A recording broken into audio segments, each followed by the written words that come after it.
I will call us to order and ask everybody to please stand for the Pledge of Allegiance.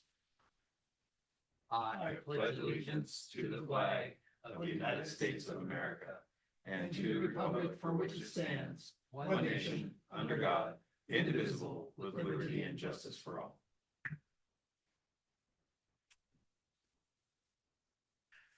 All right, board members, you have in front of you the draft agenda. I do have a late addition to the agenda, which is for a favorable cause. I'm hoping you'll see it that way. But I'd like to add a 10F, which is that letter I just handed out, a Port of Edmonds seawall support letter in their attempt to get some federal money for their deteriorating Port of Edmonds seawall. So I'd like to add that as 10F. Didn't have a great spot for it, so we'll just make 10F, Port of Edmonds seawall support letter. And we'll talk about that. The chief will talk about that when we get to it in the agenda. Is there anything else for the agenda? If not, I'll move the agenda as amended. I'll second. Seconded by Commissioner Chan. It's been moved and seconded to adopt the agenda as amended. Is there any discussion on the motion? Any discussion on the motion? If not, we'll move to a vote. All in favor, please say aye. Aye. Any opposed? Passes unanimously. All right, that takes us to the consent agenda. That is item number 4. And in the consent agenda, we have the February 17 claims vouchers totaling $2,613,710.75. I will move the adoption of those claims vouchers. Is there a second? Second by Commissioner Wonkelman. It's been moved and seconded to approve those claims vouchers. Is there any discussion on the motion? Any discussion on the motion? If not, we'll move to a vote. All in favor, please say aye. Aye. Any opposed? Passes unanimously. That moves us forward in the agenda. Item number 5, 5A, which is approval of the meeting minutes. And those are the meeting minutes of February 3, 2026, the regular meeting, February 3, 2026. I will move the adoption of those meeting minutes. Is there a second? Second by Commissioner Wittes. It's been moved and seconded to adopt those February 3, 2026 regular meeting minutes. Is there any discussion on the motion? Any discussion on the motion? If not, we'll move to a vote. All in favor, please say aye. Aye. All opposed? Passes unanimously. That moves us forward on the agenda to item number 6, which is public comment. We'll start first here in the room. Is there any, and then we'll move to our Zoom platform. Is there any request for public comment here in the room? Any request for public comment in the room? If not, we'll move over to Ms. Blankenship and ask, has anybody requested public comment on the Zoom, our Zoom platform? Ms. We Blankenship? have no requests for public comment. No request. Very good. Thank you. I'll come back one last time to the room. If there's anybody in the room that wishes public comment. Not seeing any requests for public comment. Thank you. We will move forward in the agenda then to item number 7, which is the fire chief's report. Good evening, Chief Maxwell. Thank you, Chair Kenny, the board, guests. We do not have any significant events this week, so I was just going to do a kind of a recap of things we have going here. The team continues to work a lot on the CFP and getting ready for that. We had a really good intergovernmental meeting on that. Tonight, we're bringing back our program manager, hopefully for action. We also have our municipal advisor here for discussion. And we're also going to talk about the salary survey and hopefully taking action on fleet replacement. We completed our battalion chief promotional examination. We have 13 excellent candidates. Really excited to have that for our future. And we have started working on or reworking on updating our policies for the organization. And we're still doing a lot of contract implementation. There's a lot of big changes in this contract, so we continue to do a lot of work on that and we'll probably go on for the next couple of months. And then I've been doing a lot of research on our fire academy, our regional fire training, volunteer program, and the organization, meeting with stakeholders to hopefully be coming back in the next 60 to 90 days with a good snapshot of the organization for the board. So with that, I conclude my report. Sounds good. Thank you, Chief. Any questions from the board members for the chief on the chief's report? Questions? Great. Thank you, Chief. All right, that moves us forward then to the item number 8, which is the union report. And do we have any union report They this were evening? supposed to be here, but I don't see them. Don't see They're them. supposed to be here in person. Okay. All right. No. Okay. No union report then tonight. Thank you. We will move forward in the agenda then to item number 9, capital facilities planning. 9A, we'll start with construction project management for discussion and potential action with Chief Maxwell. Thank you, Chair. Yeah, we have Diana and Andy here with us again tonight. Coming back for round 2 of the presentation, and this is basically targeted at answering the questions from the first presentation, and we would be hopefully looking for action at the end of the presentation. Great. Good evening again. Hello. This, do this. Oh, wait. Oh, there it is. All right. Good evening. Thank you so much for having us back. We heard a lot of things last week. We had a lot of discussion and questions that arose, and we wanted to come back and provide a little more information on probably some answers to some of those questions and give you a little bit more confidence in our ability to manage your capital facility program. So with that, we have an agenda of, really talking through what we heard last week. A lot of those questions about schedule performance and budget risk. And then we want to talk about what we do to manage that risk, specifically permitting, contractor performance, and budget, and address some of those questions with our methods and tools that we use in order to mitigate risk. And then we also wanted to revisit the capital facility plan that you already are currently adopting and really have a good conversation about what we see in that capital facility plan that gives us the confidence to move forward. So with that, are you okay? I thought you were going to talk. So with that, I think last week we talked a little bit, there were some questions about permitting and jurisdictional delays. And I say jurisdictional delays in the fact that there are a lot of jurisdictions that will have to come together to build a lot of these fire stations. And we know that all of those come with a little bit of a risk and how we manage that. And then there's the performance and scope risk. I wanted to address contractor performance, what is required for these projects as a low bid project, and how we manage those contractors and that contractor performance. And then we also heard, of course, about budget risk, and budget risk really has more to do with that scope and that schedule and that performance risk, right? Every time we extend a schedule, every time we have a contractor that is ill performing or, having some sort of scope creep, we are always concerned about that budget risk, and we wanted to make sure to address that as well. All right, so permitting risk management is something we have to go through on every project. Some of the things that we typically do are listed on this slide. Early engagement with the municipalities. A lot of them, when they have just a napkin sketch of what we're going to do, we can go to them and have a conversation of what our plan is, even before we have a drawing for a pre-app or a solid plan, or maybe even we might not even have the property of it.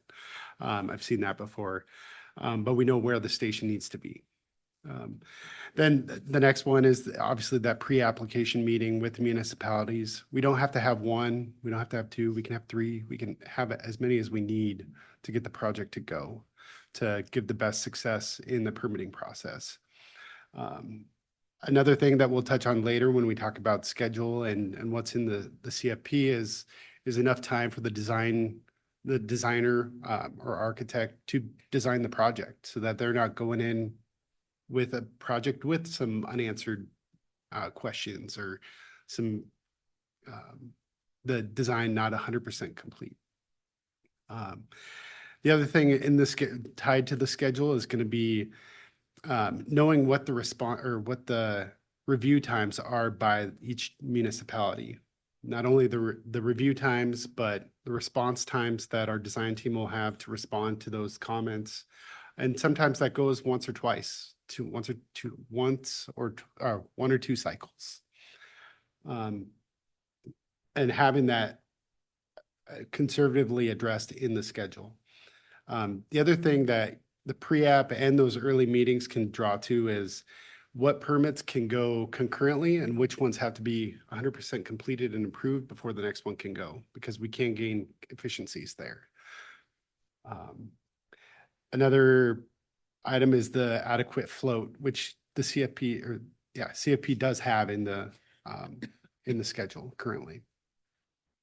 Off to the right-hand side are is listed some of the RCWs that stipulate what the municipalities have in the time, or what their time is once they have a determination of completeness on the permit application. So there are some guidelines in there to allow or not let the permit process take too long. So, go ahead, next slide. I just want to note that the RCWs are new, so they were adopted last year, and they refined them this year. So with that, jurisdictions are in some ways having a hard time meeting all of these RCW requirements for review times, and we're finding that some jurisdictions will kind of delay their determination of completeness in order to buy themselves a little bit of time. But we are finding ways to hold them accountable for those review times. Next. So with risk management and in regards to permitting, we have tools. One of which is the permit checklist, which basically says which permits we're going to need from the get-go. Whether we're going to need a SEPA, whether we're going to need a conditional use permit or a land use permit.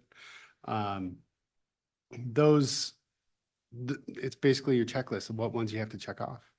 The next one is basically more of a tool. It's the permit management log, which is just tracking the individual permits on a week by week, month by month, milestone by milestone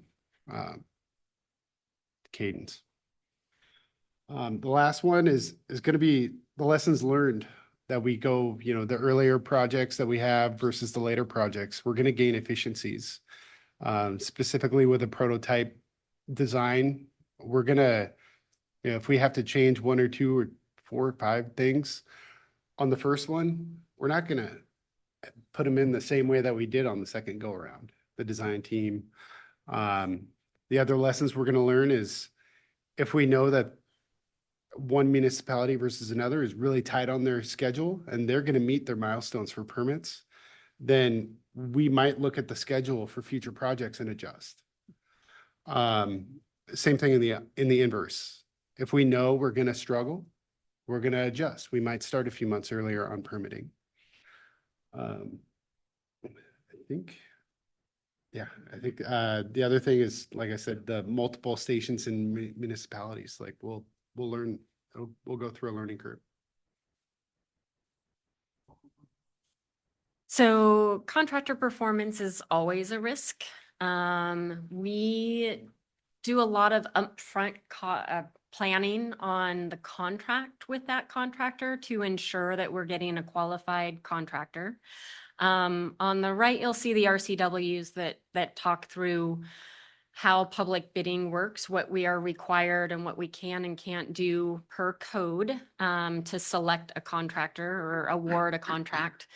However, I think what is important here is that you do have a contract with this contractor. It does have requirements in that contract for performance, for management expectations and personnel, whether you're going to have a project manager on the project, a superintendent, are those two people going to be the same? Are they going to be separate? what that change order process looks like and what the requirements are for notifications of any concerns that the contractor has observed, whether there is a contract time change or a claim on the project for unforeseen conditions or errors and omissions in the document. So we tailor the contract for the bid documents to ensure the best possible outcome and the best possible performance of the contractor. That being said, they're pretty tight and we enforce that contract throughout the process. So we also provide, and I'm not going to lie, low bid it's a risk, right? You're getting the contractor that has the lowest responsive bid. So with that, we carry a contingency that is appropriate for that type of delivery. So we know that a low bid world, sometimes you get a contractor that maybe is a little harder at performing, or their profit margin is a little bit tighter and they have to maybe staff this in a different way in order to make their profit. So what we will do is we will carry a contingency just for the fact that we are doing low bid. So those are some of the techniques that we use. We also have tools that we use in order to track that contractor and contractor performance. The first one, and I think it kind of goes without saying, is that contract, right? We have all that contract language. We all know that contract language. We're comfortable with it and we know how to enforce it. We do risk registers. So those are typical identifying risks, being able to, put down on paper what that risk is and how we are going to go about mitigating it, whether that is during construction or even further, the beginning of design. We also have programs such as Schedule Validator, which is a program that actually you feed the contractor's schedule into this program, and it will ensure that that critical path milestone schedule is meeting all the criteria of our contract, ensuring that they have links between critical path items to make sure that we're comfortable with what's planned and when. And our construction managers and project managers are well versed on pointing out flaws in contractor schedules, such as paving in maybe December is not a good idea. And so we do that. We also require the contractor to provide us with 3-week look-ahead schedules so that we can ensure that not only are they meeting the schedule, but those 3-week look-aheads actually tie back to that main performance, critical path schedule. And then we do a lot of document control.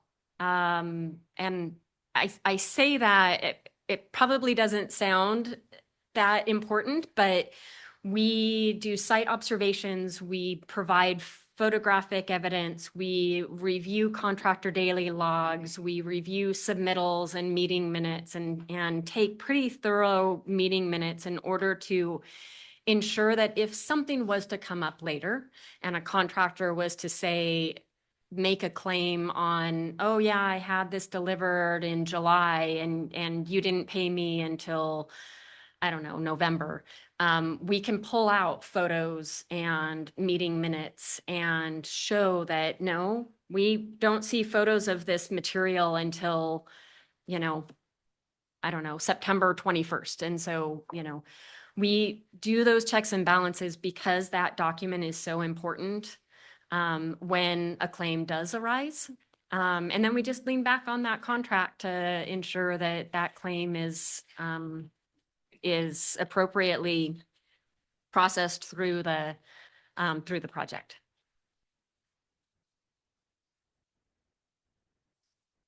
All right, risk management to budget. So pretty much the 3 fundamentals with construction is scope, schedule, budget.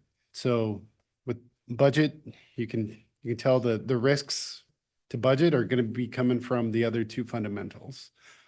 So managing of scope, managing the design decisions log to reduce scope creep or scope becoming more like snowballing and creeping up. Identifying opportunities for ad alternates at the time of bid. An example of that would be if you're going to do a project renovation, let's say a renovation, and you you really want the roof done, or that's part of the scope, but it also has maybe a few more years. You could add it in as an ad alternate, and then if numbers come back favorable, put it in. If they don't come back favorable, keep it out. And then your base project stays the same. So there's mechanisms in the bidding process that you can utilize to help depending on what your bid environment looks like. Another one is to provide or request to provide unit prices in the bid itself. So any risks that you have later on in the project, the number of which you have is already upfront, and the rate that you have is already into the contract through the bidding process. The other thing would be the code awareness. The big one recently has been the energy code and what that's been doing to building envelopes and mechanical systems. So just knowing when those cycles are, adjusting the schedule to land, either to hit those or plan for them, or to miss them or plan for them. Which goes into the schedule. Identifying any lead items, long lead time items that can be ordered ahead of time, and to avoid additional fees or having to expedite anything, just wasting money if you can plan for it and just order stuff earlier. Awareness of the construction timelines and seasonal constraints, just like Diana was saying, pouring concrete or paving in December or excavating in October. They're all not the time to do that. And it just ends up with more dollars. Let's see, identifying utility constraints.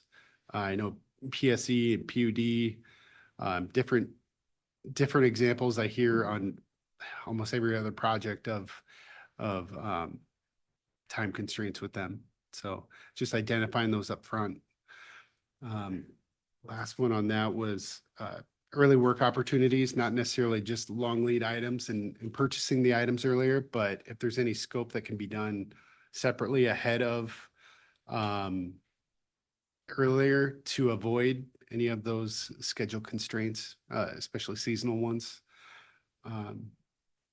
Then the last item is unforeseen conditions, and they would be foreseen if we knew what they were. But just knowing how the contingency is allocated to cover those, and then responding adequately to make sure that the unforeseen conditions are mitigated. Last item is the importance, or let's see,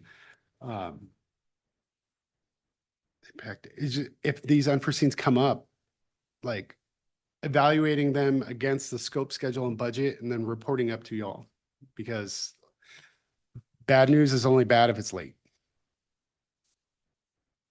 So yeah, but so some of the tools that we use day in, day out for mitigating risks is a budget tracker, a finance tracker. Usually what they usually have is everything that's been contracted, any change orders, cost to date, just kind of a snapshot of what the financial health of the project is or program is. Contingency log, as I mentioned, with having to mitigate risks and unforeseen conditions and just any other risks, keeping track of what the contingency log is doing and how it's covering and mitigating those risks. Change management log, just making sure that all the change orders are kept track of and validated. Last one would be kind of like what I said about news coming up to y'all. Just in general is the program and project dashboard. We've on pretty much all of our projects, we have a dashboard that basically is a snapshot of what's going on with the schedule, what's going on the project, what's going on with the financials, that we've been doing on every project that we have, especially the fire stations I've been working on. Do you have anything else on dashboards? No, the dashboard that's up there is for Kirkland. And we were tracking that as a program. And so one of the things that we did do, and we talk about it with the contingency log, is that we have a contingency log. And when we don't use all of that contingency, it sort of just goes into a management reserve, which then may apply to another project. So, you know, the contingency that we had left over in Fire Station 27 got rolled into Fire Station 21 and 26. And so we'll be constantly checking from a program standpoint, making sure that we have the right contingencies for each station, but also where we don't use that contingency, we'll just roll that into either a management reserve or into other contingencies throughout the program. But before you go on, I think we have a question. No? No? Okay, sorry, go ahead. Sorry. All right, so to what we know on the CFP regarding schedules. One thing just on the CFP and in the schedule, it's a team game. TCA set the program up great with the schedule that we see. But we also, like I mentioned earlier, with permitting and all the other and budget and performance, we have to adjust. We have to have room to adjust. What we're seeing in it, reasonable time for design, 6 to 9 months for permitting, looks good. I think the remodels and the renovations had 6, which is still good for the smaller scopes. Bidding and contracting had 4 months. And then just over the course of each project individually, it shows about a burn rate of about $1 million per month per project, which is in line with what we see on fire stations. So it looks good. Some things we'll need to understand, and we'll be working on the plan, is what are we doing with temp facilities? How can we strategize with temp facilities? Where's the cost located in the CFP? You know, is there efficiencies we can gain with the operations? So those are plans that we'll be putting thought towards once we move on. The other items, I gave an example last week of the SCBA, but interoperational dependencies between stations, like whether if we're going to take a station down with a SCBA, we're going to have another one available to cover that. And there's that's just an example. There's other interdependencies that we'll have to go through when we look at the schedule and evaluate it. I think one other thing with schedules is I would really like to put in code changes in there as well. And whether or not we want to speed up or slow down, depending on what that code change looks like. In Kirkland, we actually sped up our design so that we could get in before the energy code changes, because that was about a 25% hit to a project for mechanical design and construction. So we'll want to evaluate that, see where those code changes happen, and really dig into what the code changes are to see whether or not it affects the budget. That being said, when we dug into the CFP for your budget and your contingencies, as well as, you know, the costs that we're seeing per station, the budget costs that you have per station felt right to us. We've been tracking fire station design costs for, gosh, I mean, as long as I've been at Concertus. And so they are historically in line with what we've been seeing. And then we did take a look at your contingency and your, well, I mean, you have 2 different contingencies in that bucket.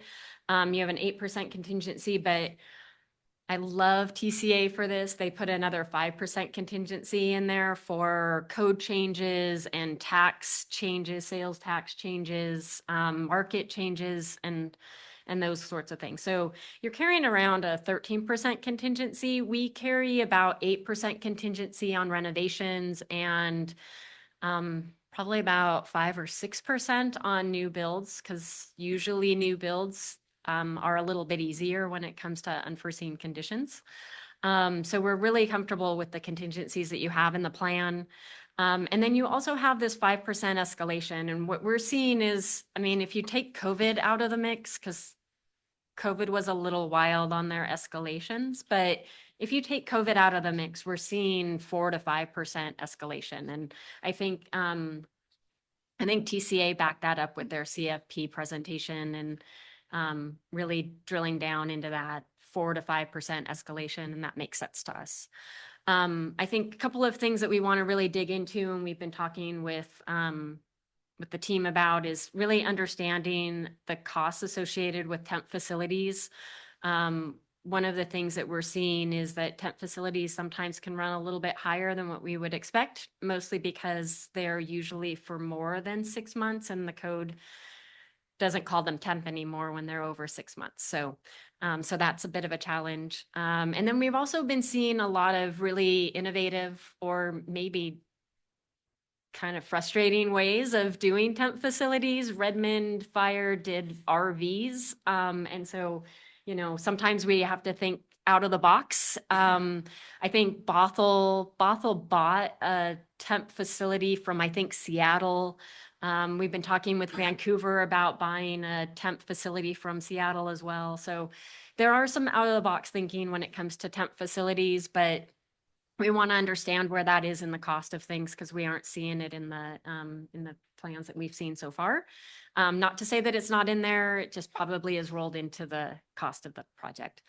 And then we also need to understand that contingency allocation based on project risk. So a lot of times we'll go through just an evaluation of each project, if it's an existing facility or if it's a new facility, and what kind of risk associated with that facility. And so we would want to dig into that and not just put a blanket 8% contingency on everything. We'd probably want to allocate those a little bit differently depending on the risk. And then we actually had a good conversation today about acquisition of land. Land is not getting any cheaper, and it's also not getting any easier to buy. And so we wanted to understand what those costs were and where they were in the schedule based on the CFP, and if we could move those to the left and do those a little bit earlier in your plan. So, but with that, we're seeing things in the CFP that we feel really comfortable with. So again, I just want to reiterate, it's a team sport, and working with your design team and your team here, I feel like you have really set yourselves up for a really good program. We're just here to implement it. Great, thank you. Questions? Questions, Commissioner Lawrence? No? Questions, Commissioner Chan? Yes, just in general, it's amazing that basically a two-party drawing up a contract for every single unit project is different, right?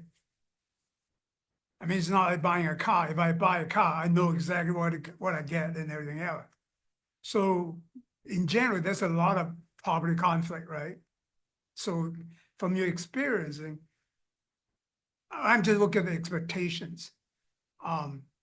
We're gonna have some difficulty, or at the end, probably, conflicts.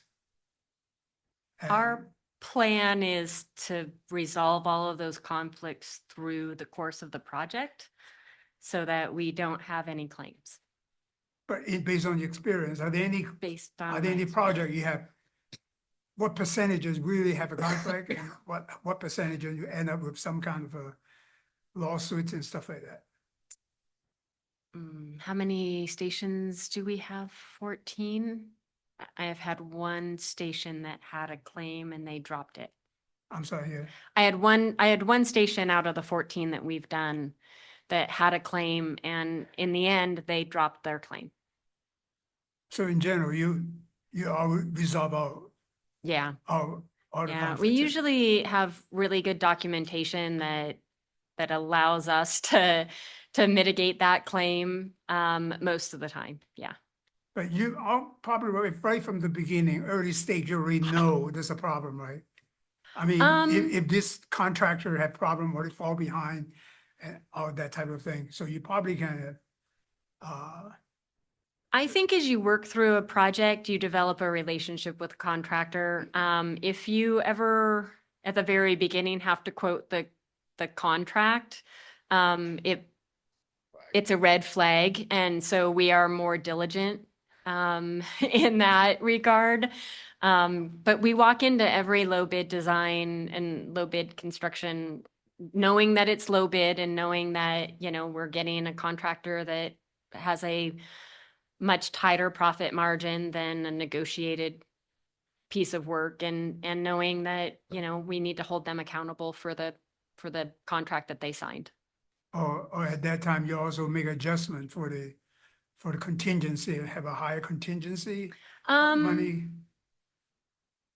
I think that we go into every low bid project with with a pretty similar contingency. I wouldn't adjust the contingency until it became a problem, because I've had low bid contractors that are amazing and work really well. And so I would say most of them are really great. And honestly, in this market right now, you're seeing really good contractors bidding these fire station projects because they're hungry and they really want the work. And so, whereas, I don't know, 3 or 4 years ago, we were seeing 2 bidders, we're now seeing 8, and we're seeing big contractors that usually wouldn't go after this work, going after this work. So I would say in this market, we're getting a lot of really great quality contractors. When the economy is good and construction is really booming, that's when it's hard to find good contractors. Okay, So so we you- want to capitalize on that. So we're in a good condition now, good Yeah. environment. Yeah, we Okay. are So definitely. another questions I have is that, I think last time I asked about lost revenue, right? So do you know, because in apartments or shopping mall, right? Because they can really claim lost revenue because all the rent is expected to have and never come and stuff like that. But I really have a problem thinking about the government itself. That's a very difficult to say, right? Because you move late, 6 months late, I mean, So I think you're talking about liquidated damages, right, right? And so there is typically a calculation that you can do for liquidated damages that will allow us to say how much per day we would expect to get from a contractor if they do not meet their time constraint in their contract.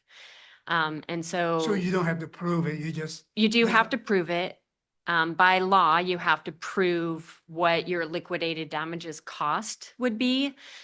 Typically, that is a combination of your design team ad service for the additional time it would take to administer the contract, our time, and then potentially if you are leasing a building or have a temp facility that you are renting, or, loss of service of that facility, you can roll that into that liquidated damages. Our liquidated damages at Kirkland were running, I think they were about $1,100 a day. And that included temp facilities as well as project management time and design team time and that sort of thing. So there's incentive for them to There get is- the work done. There is a stick. I Okay. call it a, carrot or a stick, and I would say liquidated damages is that stick. Yeah, it's a penalty to the contractor. Okay, oh, good, it was so surprising that usually 1 or 14 station get claims, I was surprised at, because Yeah. in general, there's a lot of conflicts in there. Okay, thank you. Mhm. Commissioner Fernhoff, then Commissioner Wonkelman. Commissioner Fernhoff. Thank you for the presentation. The packet seems to have a difference in language that we probably should just discuss. You're calling us a fire district. We're a regional fire authority. Attention to detail is important in this project, and I would not want to get off on the wrong foot by misinterpreting who we are. Commissioner Wankelman. Again, thank you for the presentation. I'm curious, have you ever done a project of this many stations at one time before? Not with a single client. Have you done it with multiple clients? On any given time frame of this scale, yes. Okay. And so being a single client and with this many projects, I believe you were talking about it last week, but if you could just kind of mention it, you can expand or contract the team as necessary based off of the phase of the project, correct? Yes. And you've done that successfully, obviously, with different entities, but this many projects before. Yes. Okay, Chief, I've got a question for you. Throughout your due diligence in researching and coming to understand the different players that are capable of this, you know, you have full confidence in what has been presented to you and their accomplishment of this project effectively with everything that is known today, correct?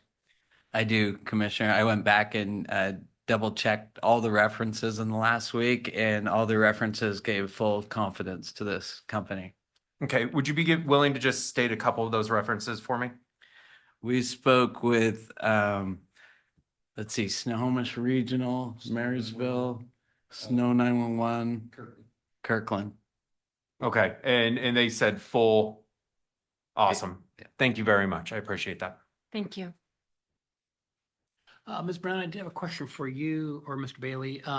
Just looking at page 54 of the packet, the list of different station work items and just the years of completion. In some years, there'll be 4, maybe 5 projects at a time, and it extends through 2037, according to the plan. So we're out, basically 11 years. Yeah. And so I wanted to see, now that you've had an opportunity to kind of roll up your sleeves and look at our plan, what we're thinking about, talk with our staff, and consider the scope of it, that timeline and those number of projects at one time, like maybe even 4 or 5 at a time, is that in an 11-year period of time, is that manageable? Is that doable? The gist I'm getting from you is that it is, but I kind of want to hear you explicitly say that this can work. Yeah, yeah. Even if even though it is a large amount of projects across the 11-year period, there isn't more than 5 or 6 going on at once. I mean, I think over the last 2 years, we've had 4 to 5 going on comfortably. So across different, across different clients, like we said, but it'll be, it'll actually be more efficient because it is one client. Yeah, I have no concerns, especially if we can look at the schedule and how the schedule's laid out right now has certain logic. If we can look at how it can spread out to where it is lesser of, focused points and having to work on 6 projects in this couple of years and 2 or 3 on these shoulder years, or be more mainstream with it. It's something that we'll definitely strategize and look at. And I'm sorry, go ahead, Ms. Brown, go ahead. I was just going to add that we can go faster than you can.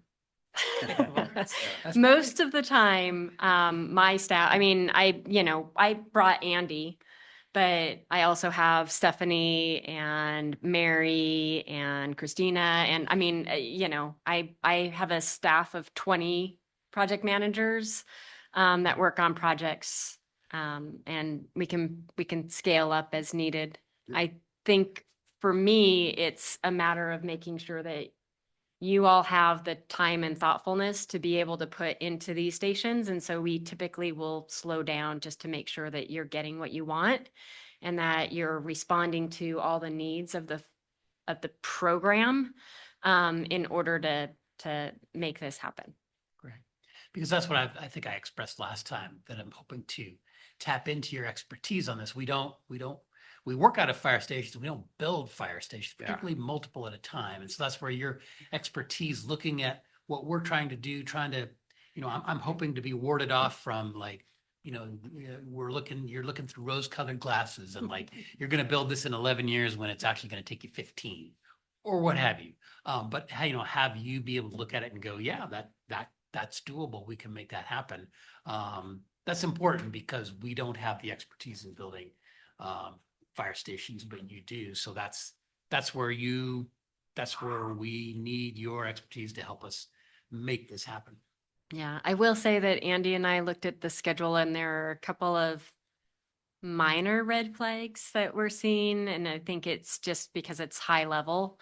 And we'd like to dig into it. Like, there are a few stations where the construction starts in January, and that's not the best time to start construction. You can, but it's not necessarily the best time to start construction because you're trying to get out of the ground in a really wet and weather delayed season. So we would want to have some conversations. Again, we've done some preliminary work, but we would definitely want to dig in during this year while you guys are going through bond planning and getting that bond set up.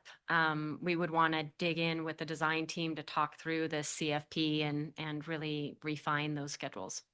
Great, thank you. Other questions, Commissioner Lawrence? Yes, have you ballparked roughly, are we gonna have enough money to do this? Is our bond big enough? I was thinking we should go straight for $500 million on this.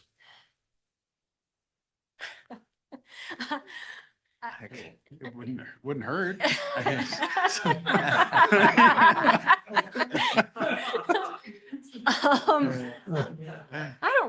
think that's a loaded question. I'm not sure how to answer that. Honestly, we looked at the pricing that you have for the facilities that were listed in your CFP plan, and I didn't see any red flags on the pricing. But you're right. Andy says it couldn't hurt. Big round number. Did you put your pinky up to? I don't know. $4.99. Yeah. Thank you. Commissioner Chan? Actually, you come back to my original questions in here. On the first schedule, who's scheduled? TC, the one who planned out all this? So- Correct. So you guys know TCA, right? Yes. Yeah, they've worked with them. Okay, so you have worked with TCA before? TCA did actually more than 4 of the stations for Kirkland. They are currently working on Marysville. They are working on Vancouver, and they're working on Sammamish with us. So you yeah, we men- know TCA very well. Right, so you mentioned when they first initially didn't understand why did they start in January? Because their clients or the client demand, or how's that? Why did TCA put that in there? Yeah, who Oh. suggested started the construction on January? I don't have the expertise to answer that, Commissioner Chan. I think TCA, when they developed their schedule, were looking at, when can they get design done? How much do they have in permitting? And, at that point, where would they start in construction? And not knowing your program or, what interdependencies are there for the schedule. They laid out a schedule that I think is pretty reasonable. I think that there are spots where we might have some challenges, and I'd like to talk to them about it, but they may have more insight than we do as to why we would be starting construction in January. But Or I because wouldn't pick it apart as much as I would just say maybe it would be better to start that in March instead of January. I think we'd work with the experts in real time with TCA and these guys working on that to determine, because we don't know if and when the bond will pass or when we start the whole project, when the funding comes in. And so I think that's all contextual of when things start to fall into place. And then we use the expert guidance to how we time things. Well, because it might be for their own convenience too, right? Maybe they have so many projects to manage, they may want to move you know? Yeah, I mean, potentially, but it seems like TCA, it seems like they've always had our best interests Oh, in yeah. mind. But, you know, I mean, they have to look at their own schedule too. Sure, sure. So when that happened, who is gonna get involved moving the schedules and stuff? Is TCA is gonna be, okay, because somehow the idea that TCA was kind of supervising the contractor, but now we have a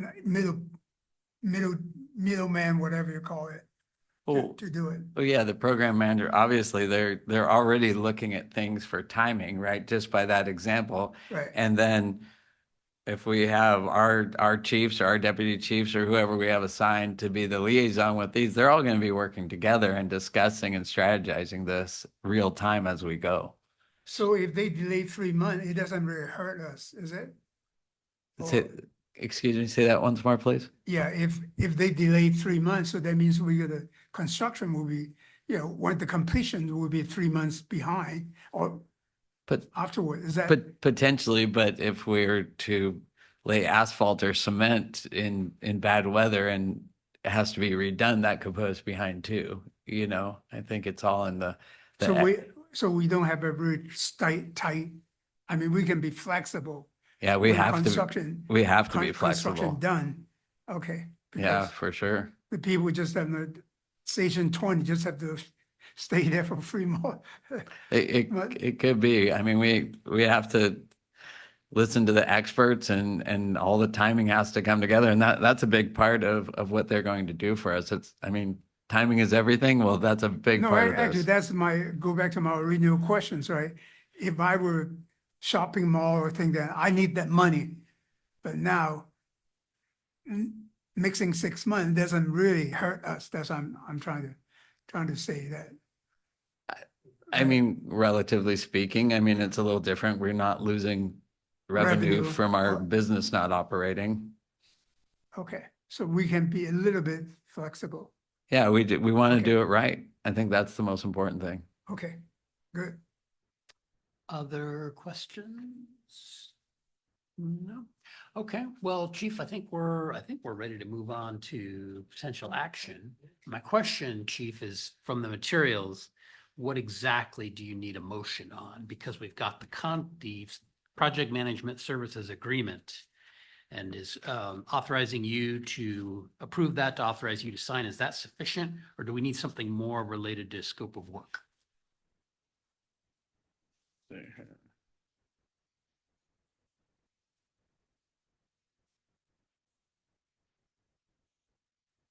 I guess I'd be requesting approval for the project management services agreement and the associated fee schedule. Which is Okay. which is Exhibit B. Okay, that sounds good. So Are there any general questions or comments from the board members? If Commissioner Wankelman? Yeah, I just want to state that I've been, as far as committee chair for the capital facilities bond, I've been talking with Chief quite a bit on this. And, you know, I just want to express my confidence in his decisions and his words and his due diligence on this topic, trying to ensure that we find the best services to accomplish this, as he said earlier, that we do this right. And I know that there are lots of questions, but with that being said, I just want to extend my confidence in his analysis and his suggestions. Any other general questions or comments from the board members? If not, I'll move that the board approve the project management services agreement and associated fee schedule and authorize the chief to sign those documents. Is there a second by Commissioner Wolkerman? It's been moved and seconded to do that. Is there discussion on the motion? Discussion on the motion. If not, we'll move to a vote. All in favor, please say aye. Aye. Any opposed? Passes unanimously. thank you, board, Great. and thank you. And thank you, Mr. Bailey Thank you for and Ms. coming. Brown. Thank you.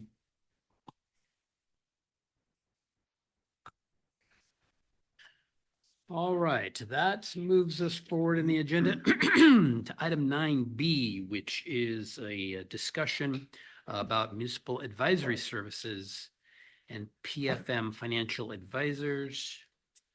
Chief Maxwell.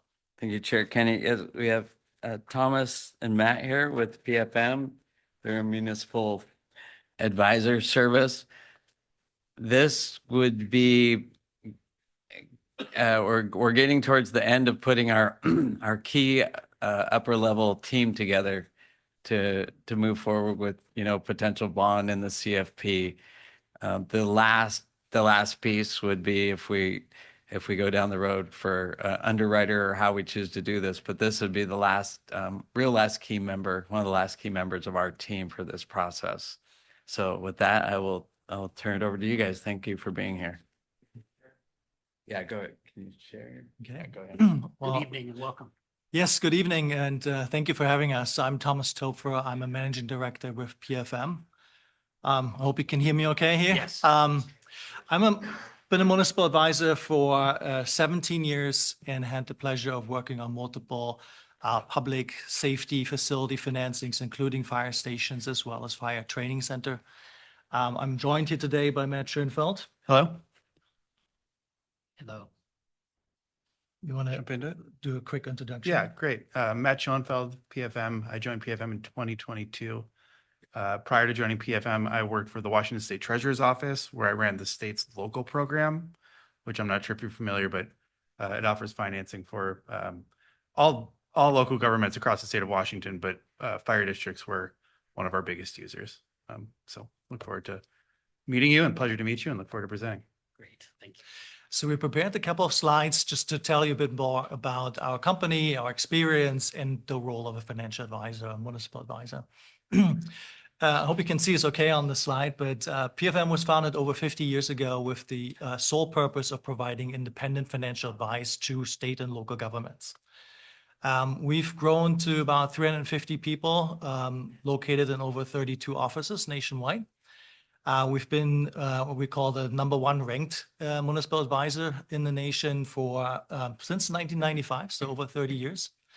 And as you can perhaps see in this graph to the right, just in 2025 alone, our firm advised on over 750 debt transactions that are totaling over $100 billion in debt. So a lot of experience. Now, why does it matter to the fire district, to the fire authority? Is, we really have our fingers on the pulse of the capital markets. A lot of our local government clients, they enter the market perhaps once a year, perhaps every 2 or 3 years, but you are making multi-million-dollar decisions that are affecting your taxpayers for multiple decades, right? So instead of just relying on the information to receive from bankers, a lot of our local government clients hire an independent advisor to provide them expert advice in that situation. So we've been, again, around for 50 years, have a very good, a long history of serving clients in the state. This is our team here in the state. We are working with 4 project managers, senior project managers, supported by 3 analysts who are crunching numbers day and night for our clients. And we serve about 70 clients here in the state, including the state of Washington, a number of clients that we'll show you later here in Snohomish County. When it's useful to our clients, we bring in our national resources. So we have the local folks on the ground here. But one of our biggest resources, our pricing group. Their role is similar to the underwriting desk of an underwriter. They are centralizing all the pricing information of the whole firm in order to negotiate interest rates with the underwriters. So you can see in terms of the activity we saw on the prior page, our pricing group is active in negotiating with different underwriters basically on a weekly and daily basis, multiple times a day in many cases. So bring that to the table. I'll let Matt talk to the next. Yeah, just to speak a little bit about our relevant experience. Since 2020, we've facilitated 13 fire-related financing totaling over $258 million. That includes 2 voted bond measures in the state of Washington. That was the city of Bothell, working with your current CFO, as well as Oak Harbor. Additionally, as I mentioned, when I was working at the state, I assisted over 34 fire districts complete 40 financings over my 5 years while I was working there. So everything from tenders to real estate acquisitions to everything in between. We are also very active in Snohomish County, and we're proud to support entities all over the county. As you can see, there's the 5 cities listed here, as well as special purpose districts. So we are, quite active here, and pride ourselves on supporting the local communities. This slide might seem somewhat familiar to you from the presentation that Deanna Gregory at Pacifica gave you the other week. But this just gives you an idea of the really 2 sides of the table for any bond transaction. You as the issuer, your ultimate goal is to finance your projects, and we want to make sure you do that in the most cost-effective and prudent way possible. Us and Bond Counsel help facilitate that and project manage. The bonds are the centerpiece of that, but obviously it is your relationship that is the centerpiece of that. The underwriter is technically on the other side of the table, and Thomas will speak a little bit more to that in a minute, but their ultimate obligation is to the investors that are buying your bonds. They do not have the same fiduciary responsibility that us as a financial municipal advisor or Bond Counsel does sitting on your side of the table. So I'll maybe just speak really quickly before passing it over back to Thomas about that relationship. This rank chart is similar to the one on the first page, but this is reference to all of the underwriting firms as opposed to advisory firms. We are in 2025, we helped our clients issue more bonds than any underwriting firm in the country. That includes Bank of America, that includes JP Morgan, that includes Morgan Stanley, that includes all of the biggest names of investment banks in the country.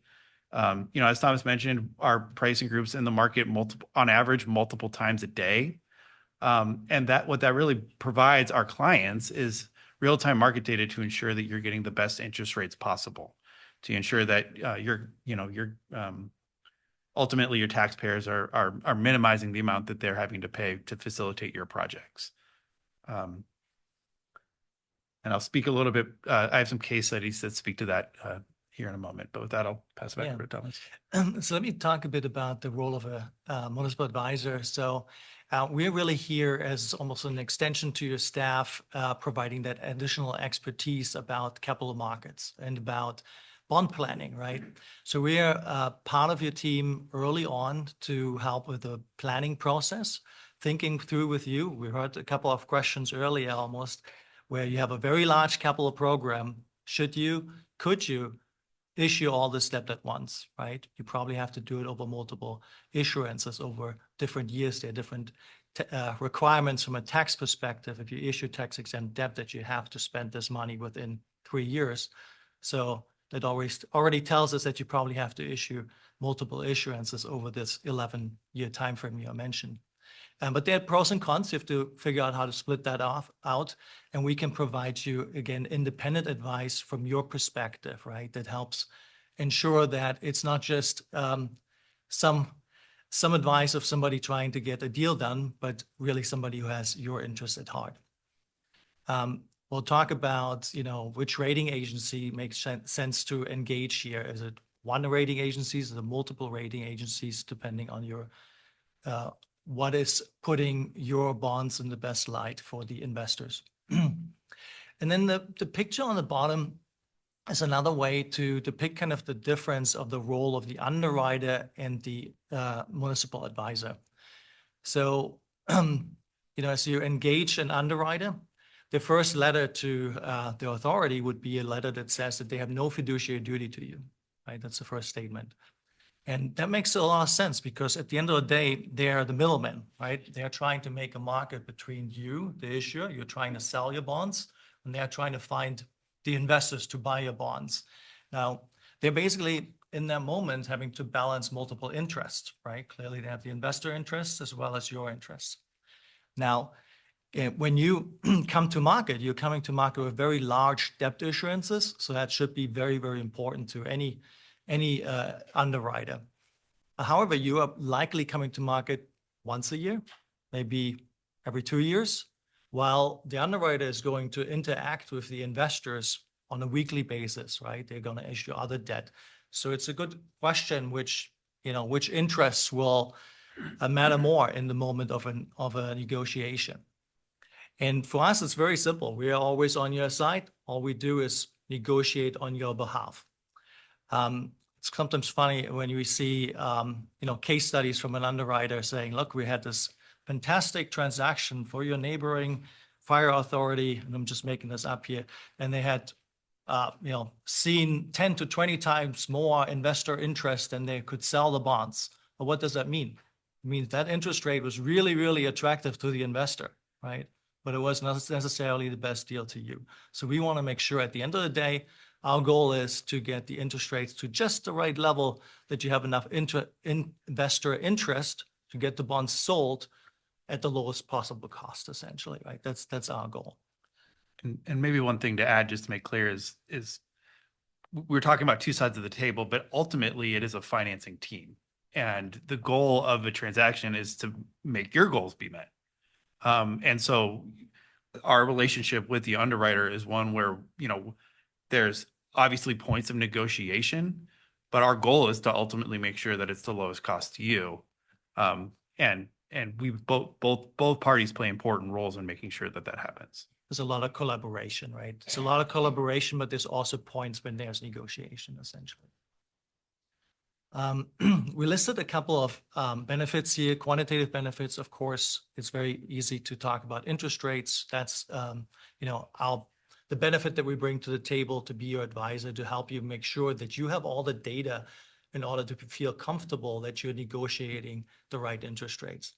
We'll also help you understand the different professionals on the team, if their fees are appropriate, what we see in the market, including the underwriter fees, for example. So that's very easy to measure. On the qualitative side, though, it really is a peace of mind for many of our clients, right? Again, you're making multi-million-dollar decisions that are affecting your constituency for often multiple decades. So having somebody on your side, and so that not everybody here on staff has to become a capital market expert, brings a lot of value. We do have, our local team. We're working with a very large number of entities here in the States. So we bring that local knowledge and we bring that additional national resource to the table. Now I think I'll let you. Sure. As Thomas mentioned, the quantitative benefits are a little easier to display, and as number guys, it wouldn't be right if we showed up without some numbers to look at. One case study that we can measure underwriter performance and ultimately, whether or not that they're, left some interest rate on the table is monitoring secondary trades of bonds in the market. This is a case study of a Washington issuer who did not use a financial advisor. This is all publicly available information. And within 2 days of the bond sale to see where certain maturities of those bonds traded. In this particular example, we estimated the difference between 5 to 10 basis points, depending on the maturity. And this is just noted for maturities of the bonds that went out 20 years. Those 5 to 10 basis points are a meaningful difference. If you say, on the TIC that your true interest cost, you say that's only 6/100%. But that's equals to $1.2 million on a $50 million issuance. So if you're talking about $100 million, if you're talking about $400 million, if you're talking about $500 million, that becomes a meaningful number pretty quickly over the life of the entire bonds. The present value of 1 basis point in this particular example for $50 million is about $41,000. So if you multiply that by the 25 difference, you get to about $1 million on a present value basis for a $50 million bond issuance. The other way that we can provide true quantitative value is through negotiating underwriter compensation. The top 4 issuers in this example are Washington issuers who did not use an FA. the bottom 5 are our clients. And the takedowns, which is the dollar per bond or dollar per $1,000 of bonds that the underwriter was compensated for their work. As you can see, these become meaningful numbers relatively quickly. The reality is in the top half, those are smaller issuances relative to what you're considering, because bigger issuers use financial advisors. And so there are no good comps. There's no $100 million issuance that doesn't have an FA in the state of Washington. As you can see, if you were to say the bottom example there, $188 million issuance, $2.24 per bond for underwriter compensation, that's, $400,000 plus that they're paying. If you were to double that based on some of the examples above, it's again, almost $1 million in fees. So that's another place where we can assist with facilitating in a negotiated sale, particularly, is underwriter compensation. Yeah, and that kind of concludes our presentation. We were obviously happy to answer any questions. Questions from the board members, Commissioner Chan and Commissioner Lawrence. Commissioner Chan. Yeah, thank you. It's been a while when you come to our finance committee presenting to this us. So can you send the slide to course. Melissa here, then so we can realize it here? Absolutely. Couple of things that I think, I went to Oak Harbor.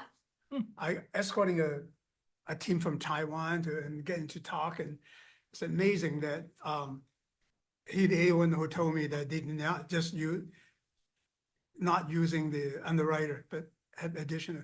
Do you know what percentage of people using you versus no, not you? It's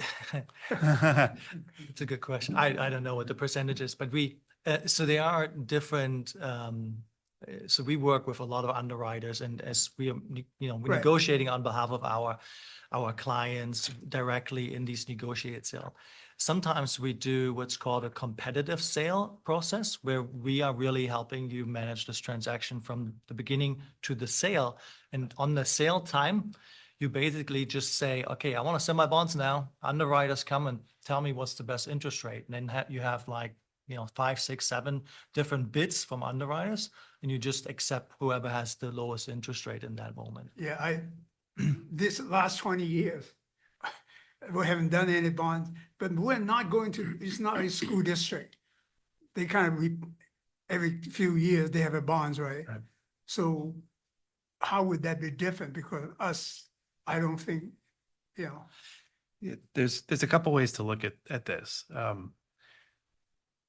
On one hand, there's always a bit of a credit story when you haven't been in the market for a long time. So there could be some storytelling there when working with an investor that may help facilitate your bonds. The counterpoint to that, we would anticipate your credit rating to be quite strong. I mean, at least certainly in the AA range, if not higher. Generally speaking, if you're rated that highly, you don't have any problem with market access, regardless if you've not been in the market in a while. Additionally, we assume that these would be voted bonds. There is no cleaner, more secure credit out there than a voter-approved bond. right. And so, we wouldn't anticipate there necessarily to be an issue selling your bonds, regardless of what avenue you took. Right. Is there any way that, since 7 of us in here is gonna make the decision, right? Mhm. Is there any way we can have another little retreat, whatever? Oh, first of all, do you have does you have a book say, bond issuer for dummies or something like that? We Something do, like we that, do, yeah. we provide training. Yeah. So we actually have a client training program that's really neat because it's available to you basically online. You can just decide which courses you want to take. If you want to learn about bond pricing, you can take a course on that. If you want to learn about public-private partnerships, you can take a Right. course on that. No, I think that's important for us to make a decision. I Yeah. mean, We- um, In my past life at the state, I did a similar training at the Fire Commissioners Conference up at Tulalip. This is something I just gave a client we did a bonds 101 training for our client up in Whatcom County just last week.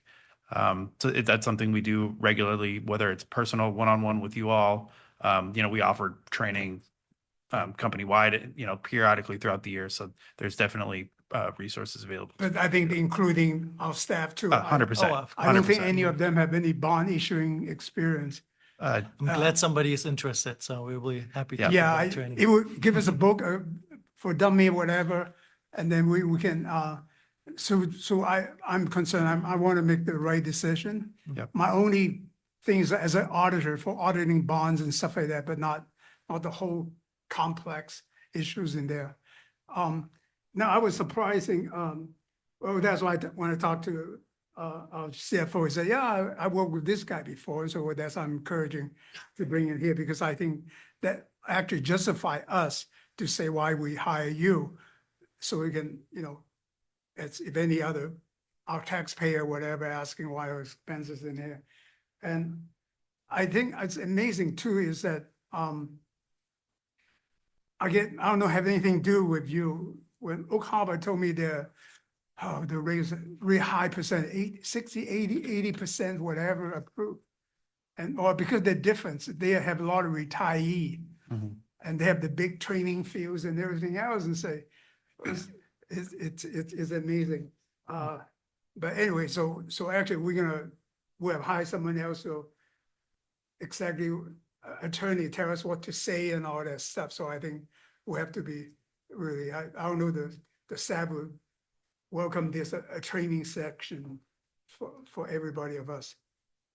Yeah, Commissioner Chan, there's already a plan for our bond attorney to give us some courses and help us with all the communications. Yeah, yeah, but this is, I think, help us, every one of us. Yep. I don't want to be voting blindly to say, oh, the staff said good. We're not going to refuse any education. Okay, thank you very much. Commissioner Lawrence? Yeah, could you go back a couple of slides where you're talking about the next one? Yeah, that one there. Go forward again. Yeah, down at the bottom there, that's someone that didn't use you they ended up over the life of the bond, $1,200,000. Someone who didn't use not necessarily us, just a financial advisor, period. Yeah. Right. Now, how much did they save or not? I mean, how much extra? Because your cost for you would have been what? Is that there somewhere? That I should. Yeah, it's not directly not in directly there. in here. I'm guessing it would have been maybe 50,000. yeah, $50,000-$60,000 Oh. perhaps. Mhm. It's a bargain. Yeah. Thank you. Yeah, oh, sorry, go ahead, Commissioner Wonkelman. Yeah, great presentation. I really appreciate it. And I also would appreciate the training. Question I have is you briefly stated about the competitive and the negotiated bonds. I think that's the right word. If you would be willing to go through the pros and the cons of that, that's something I would like to know more about, just on your thoughts and what you would recommend. Right. We're wondering if that would be something that we should do in a training session to provide really more in-depth comparison of that. We have a lot of good materials on that question, if you like. That is a question that I would really appreciate a training session on. Thank you. Of course. I had a question about when would your representation of us end? Because I anticipate, kind of as you foreshadowed, I anticipate we would probably be issuing bonds in a serial issuance. So we do it not all in year one, Sure. but at different times. So how does our relationship with you, does it end soon after the first issuance of the bonds, or how does that work in a serial issuance situation? It's a very good question. So essentially we have contracts that, they're like years, right? 3 years or so as the initial term. But most of our clients use us for very, very long times, right? I've been doing this for 17 years. I have clients that I've been working with for 17 years. And it's because we're not, we're your advisor along the way. We're not here to advise on that one transaction, right? But we want to really be on your side along the way.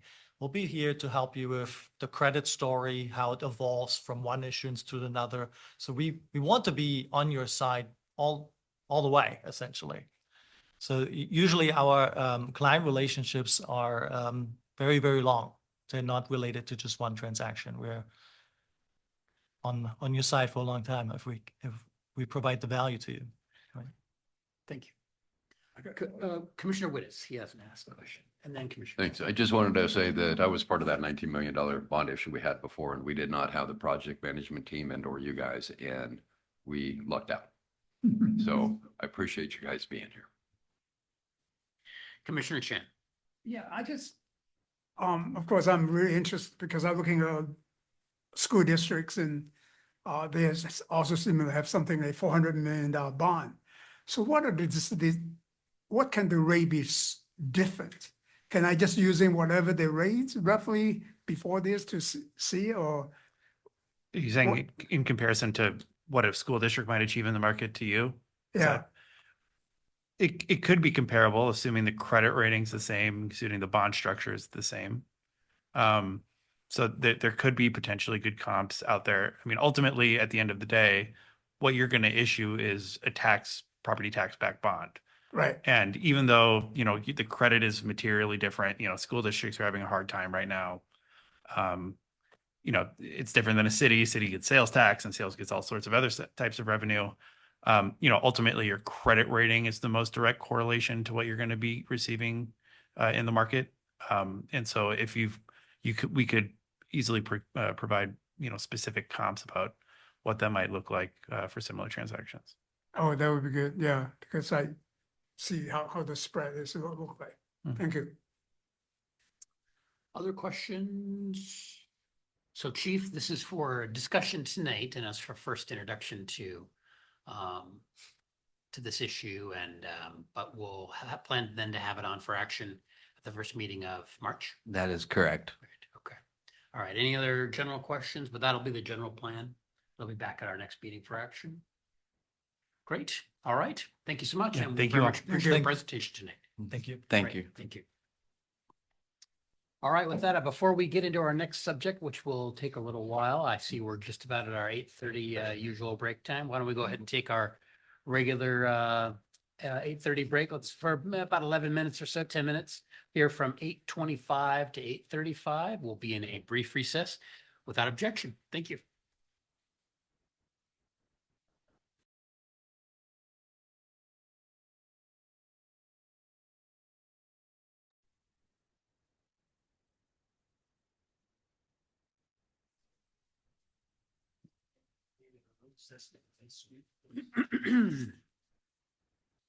All right, we are ready to come back onto the record and pick up with our agenda in 10A, which is the salary survey.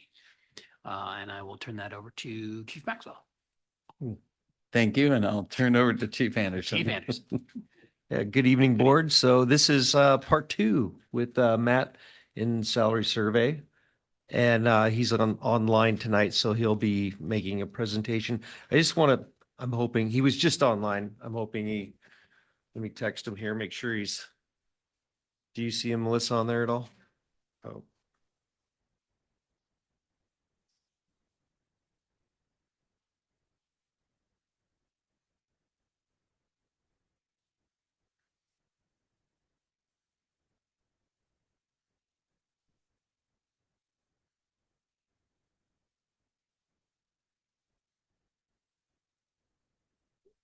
He's working on it currently, so Sounds good.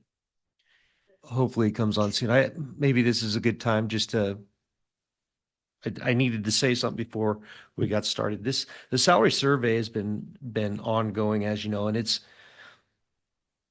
I just need the board to know this has been really difficult for for our admin staff. They know we're doing this. They know there's data being presented. It's hard.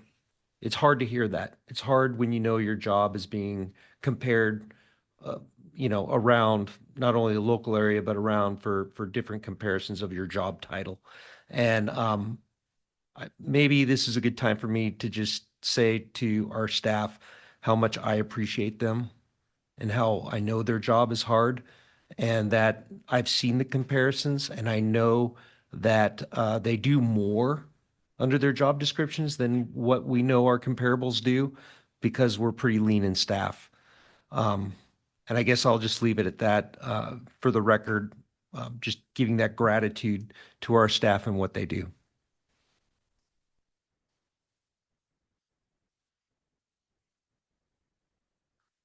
Would we be able You to wanna say switch a to, few words about it, or should we switch off to a different subject? yeah, He's trying to get on. could we, Okay. is it allowable, Chair, Of to course. have James or Chief Curtis do his fleet? Sure, we can move forward and switch out and move on to 10B, the fleet replacement. I'll work with Melissa to try to see if we can send Sure. him a link here. Yeah, that's fine. So we'll skip over salary survey, go on to fleet replacement for action with Chief Curtis, and we'll come back when we resolve the technical issues. Great. Chief Curtis, good evening. Good evening, Board Chair, Commissioners, liaisons, and staff and guests tonight. I'm before you with the extension of last week's meeting, asking for your consideration for approval of the purchase of 13 apparatus, 10 of which are staff vehicles and 3 are medic units. These are budgeted apparatus that are in the replacement schedule, and we are following the schedule as it's outlined. Staff is requesting the board to consider the approval of the purchase of these apparatus, 3 Braun North Star F450 medic units with a value of $1,220,995, which includes tax. 10 staff vehicles ranging from SUVs to pickup trucks for a total of $490,962.14 with tax. These are combined into one agenda bill for board action and authorization for staff to purchase these apparatus. I'll pause and allow any questions or answer any questions or comments. Thank you, sir. Questions from the board members for Chief Curtis? Any questions?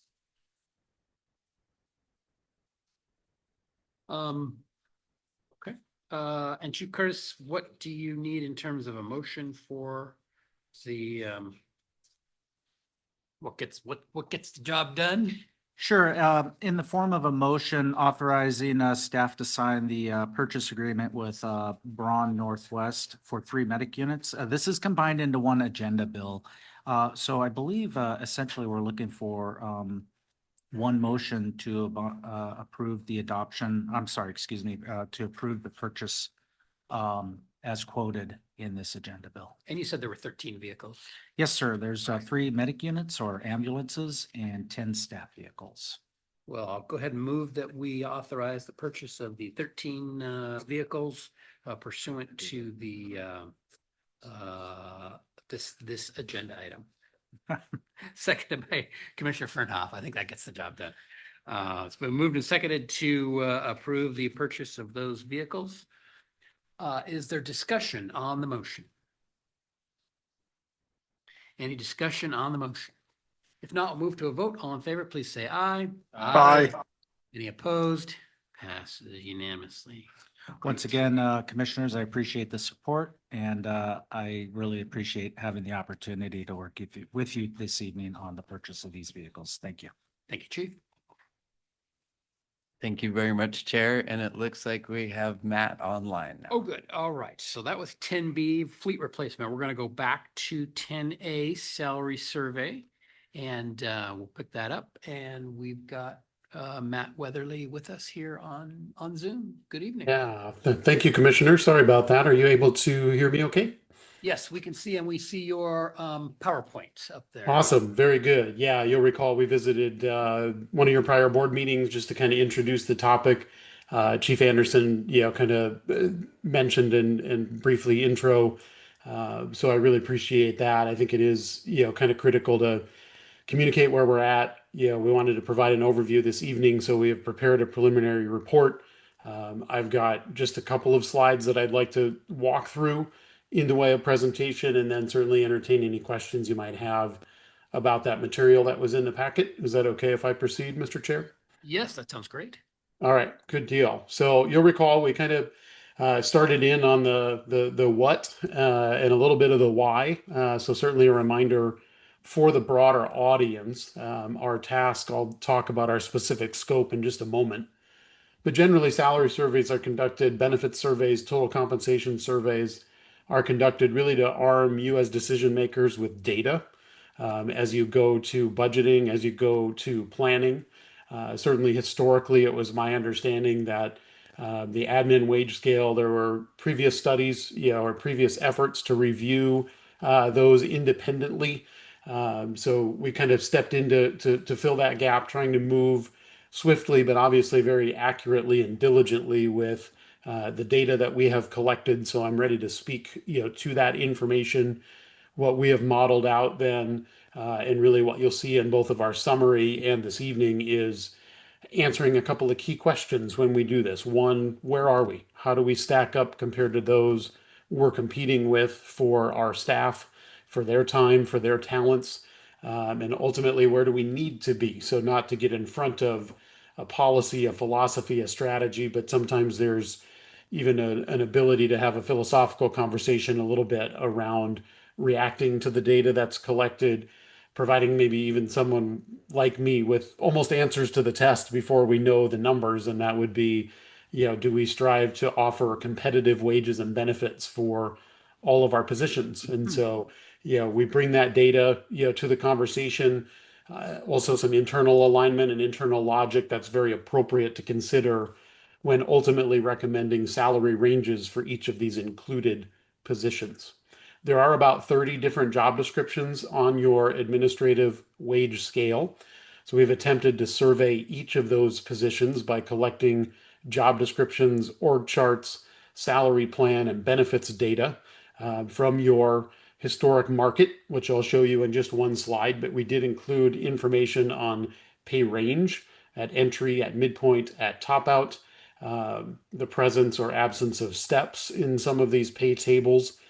We collected data on pension contributions, health insurance contributions for employees and dependents, deferred compensation, longevity pay, any other incentives, and then some anecdotes, paid time off, vacation accrual, paid holidays, those types of things to kind of round out how we might define both our benefits as well as our pay. At its core, our initial survey comparators are those that we look at for, I believe, your uniform staff. And I don't necessarily mean we, but you historically have used other fire departments and other fire districts to compare your uniform staff. So we started there. What that does, obviously, is afford us some continuity, some consistency, and I would also say removes some of the volatility that could occur by having different comparator groups for different job groups. So it remains appropriate, I think, given the business that you're in and the staff that you have on the administrative wage scale, that we do consider those, original comparators. But when we did visit, we wanted to react to some of the other comments, questions, and input that you all had as a board last month, and that was to look at Snohomish County, the city of Linwood, Everett School District, because we are also talking about jobs that have some portability across non-fire district employers. So finance, HR, communications, IT, business support, and admin support. We also included data from the private sector, primarily for base compensation. There's not an abundance of total compensation and benefits data available. Private employers don't tend to play along quite as well as those of you that do live in that kind of fishbowl of the public sector.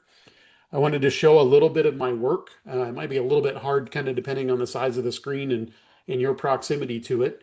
But this would be representative of the work that goes in behind the scenes in our effort to benchmark all 30 of your administrative classifications that were included in the review. So in the upper left-hand corner, you have a job classification of administrative support specialist.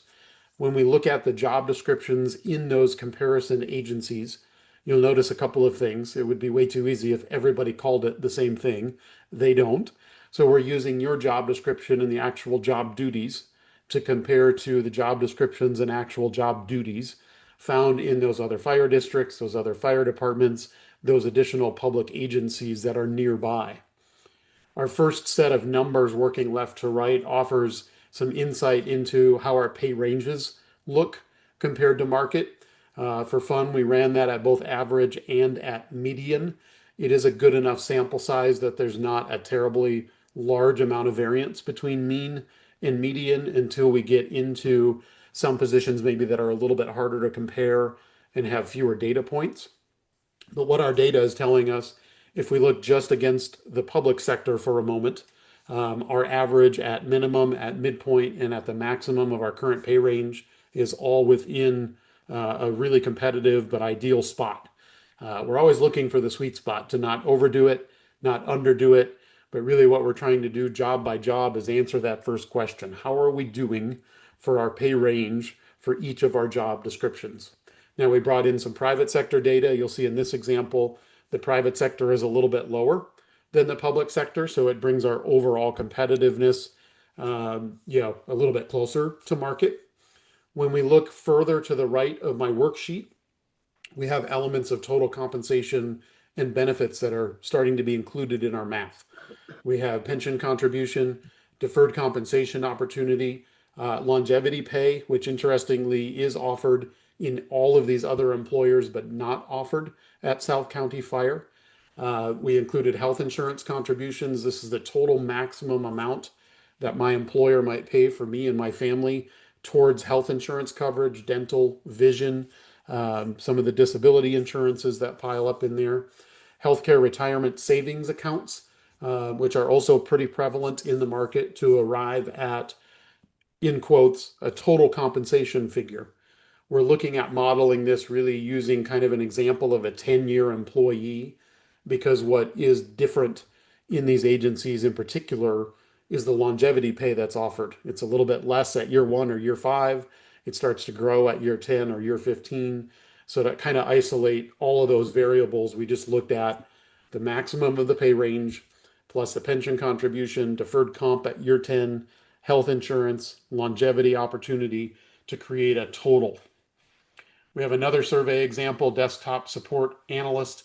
You'll see this is an example where the public sector is a little bit lower than the private sector. Again, a little bit variety of job titles when we look for exact job duties, comparing pay ranges, minimum, midpoint, maximum.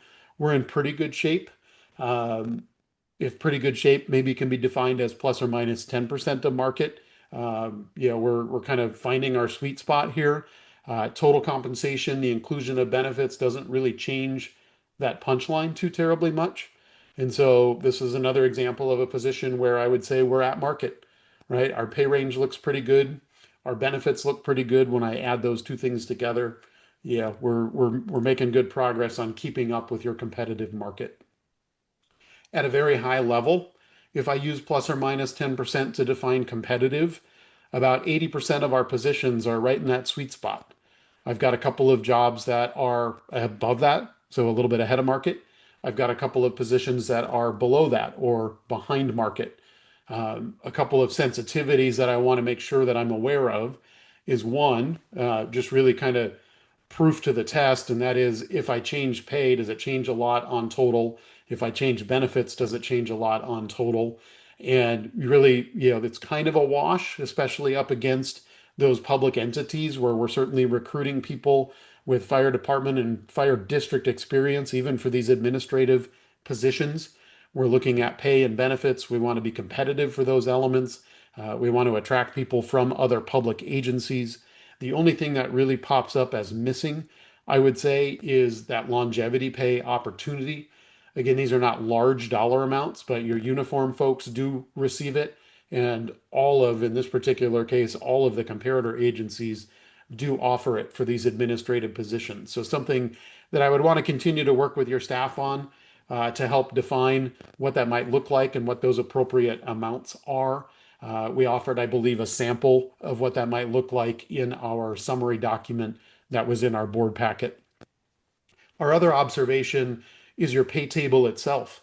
You do have an administrative wage pay table, but it's a little bit noisy. It's not consistent in what it offers for each position. The number of steps, the distance between steps is a little bit different. There are pay ranges that I would say are maybe missing. And it leaves someone like me a little bit wanting. And what I mean by that specifically is, let's just say that we want to stay at median, or we want to strive for median plus a little bit. So median plus 5 as an example. I need a pay table that gives me enough ranges to pick from, that allows me to zero in on that market rate for each of those positions. Your current table has some big gaps in it where I would almost need to get 10, 12, 15% behind market before I could move it to a different pay range. And so we kind of end up with these gaps in the current pay table. So you'll notice in our summary document that we have designed a new pay table that offers a consistent number of steps, a consistent distance between steps, and a consistent distance between pay ranges. Now, I believe this group, we're really talking about 2025 to begin with, but what we did model was what was already adopted, and that I believe was a 2.7% cost of living increase for these folks. That was effective January 1 of 2026. So if I start to backfill, there's a couple of notes here as I bring people onto a new pay table. Anytime I go from any salary plan of any type to a new step plan, there's some cost. There's some cost to get everybody to land on a step. In this particular case, we attempted to model people back onto their earned step, but on our new table. That initial estimated cost would be about $100,000 plus any benefits load that comes with that. And that's about the cost for a retroactive if I back out the COLA and I look at 2025 wages compared to what would be a 2025 admin scale.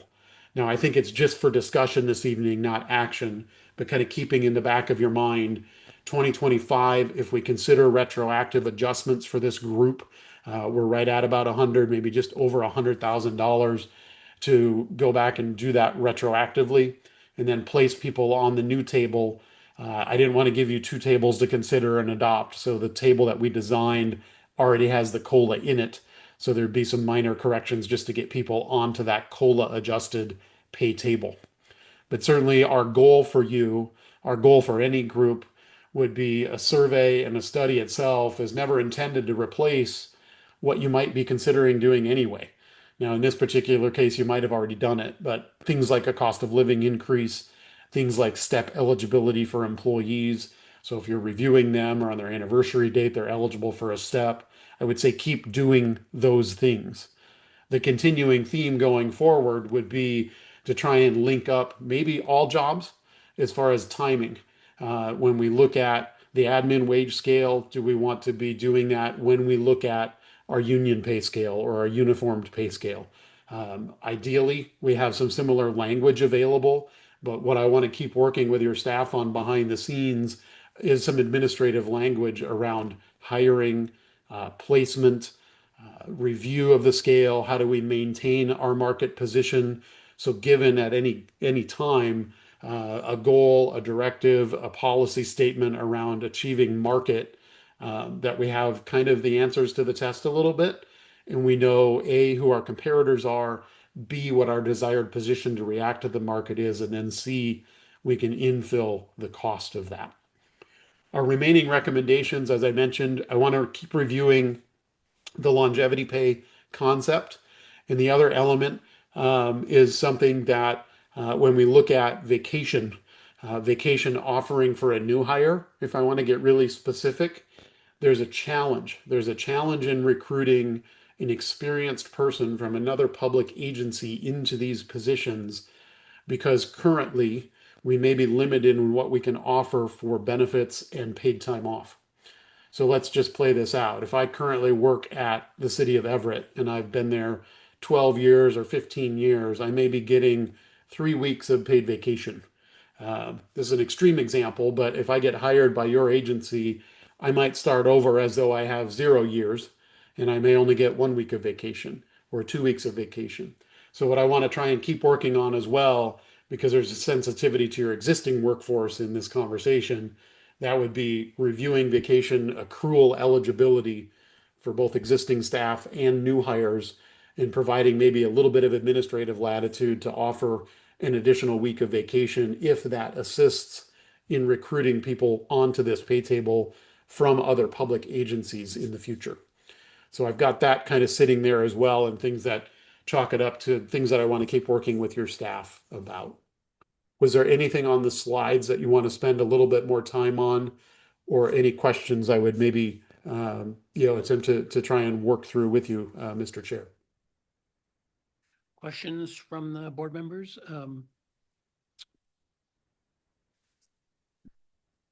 Commissioner Chan, then Commissioner Wankelman. Well, you, Commissioner Wankelman, go ahead. And then Commissioner Chan, and then Commissioner Furnon. Commissioner Wankelman. First question I have is for Chief. When was the last time job descriptions were updated? Our job descriptions have not been updated in a while. They've been in draft form for quite a while.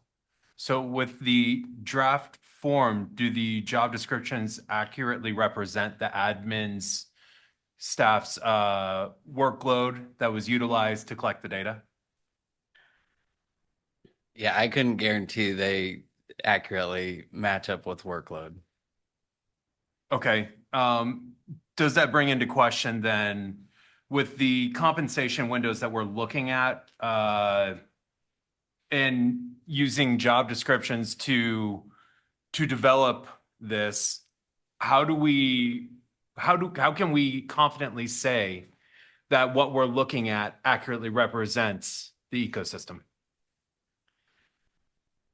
Yeah, I think you bring up a good point with our job descriptions. There's accurate as possible, but they have been in draft form for a while. Part of that is negotiations with labor. I realize this is admin, but that held up all of them, and so it kind of put them all in a place of stasis. Okay, so when looking at the numbers to come, how should I review them if job descriptions are not accurately representing what the admin is accomplishing? Yeah, go ahead. Well, Matt did go through with HR and try to identify the best comparison with our comparables for job descriptions of what Okay. we have. Where we are lacking is consistency with our job descriptions and recognizing too that some positions have higher workloads Uh-huh. than others. So I would say that was where where the unknown lies Okay. currently. And Matt brought it up. We talked about possibly doing an interview process with everybody, which it was going to take some time. And then you're looking at a process where everybody's basically writing their job description and then their supervisors are improving it or approving it. Mhm. And we weren't so sure that was the way to go at this current time. And I think we would like to explore more of that and going forward in the future, have discussions with Matt about streamlining our job descriptions and making them more accurate for the workload for those positions that are carrying more burden. Okay, I would appreciate that. It's just, I want to make sure that we are accurately representing the wages to ensure that we are competitive in a market that is competitive.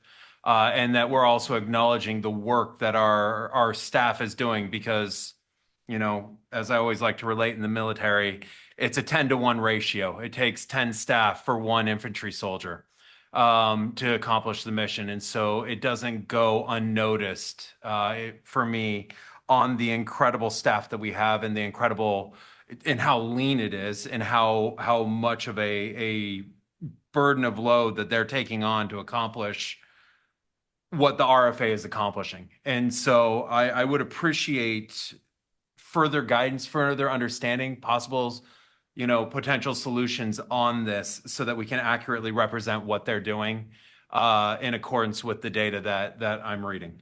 Thank you.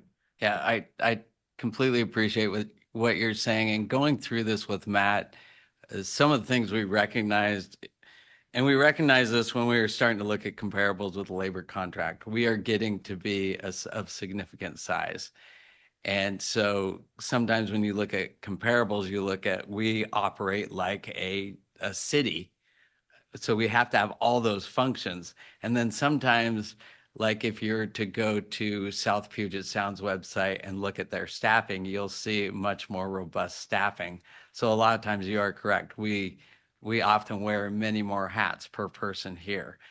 And taking over the salary survey and me digging into it, one of the things we definitely recognize is the need to update our job descriptions. And I have put that on my tasking list. So it's part of what I know needs to get done now. Thank you for that.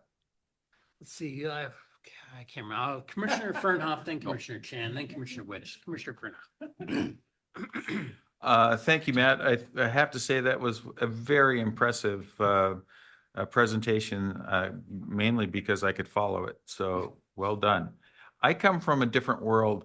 Spent a lot of time in the federal system. So we have GS grades 1 through 15, as you know, and all the way out to step 10. And so when I look at your chart and it says step 6, for me, I'm like, I just fell off the diving board. It's like, where's my continuance there? Sure. And then it looks like you have different classifications well beyond the 15. It looks like it's, if I'm reading this correct.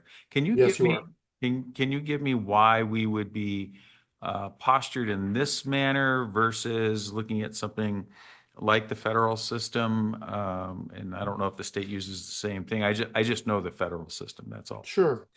Yeah, a couple of things. What you'll notice, in the raw data or even the survey examples, trying to align, both entry and top out, there's an art to it. You can play around with the number of steps, left to right, as far as the distance between steps. To achieve, more steps, it might look like maybe the same minimum and maximum, but more steps, in between there. Um, Tables certainly and designs and even trends, I would say a little bit, tend to come and go. The average range width out in the market for these particular admin positions hovers kind of between 30 and 35%. So, what you're seeing there with what is it, a 6 by 5, 6 steps of 5% each.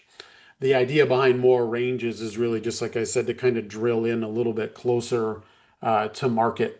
That GS scale may have between 7 and 10% between each pay range. I believe what we've designed here has about either 5 or 7.5. That gets us some flexibility.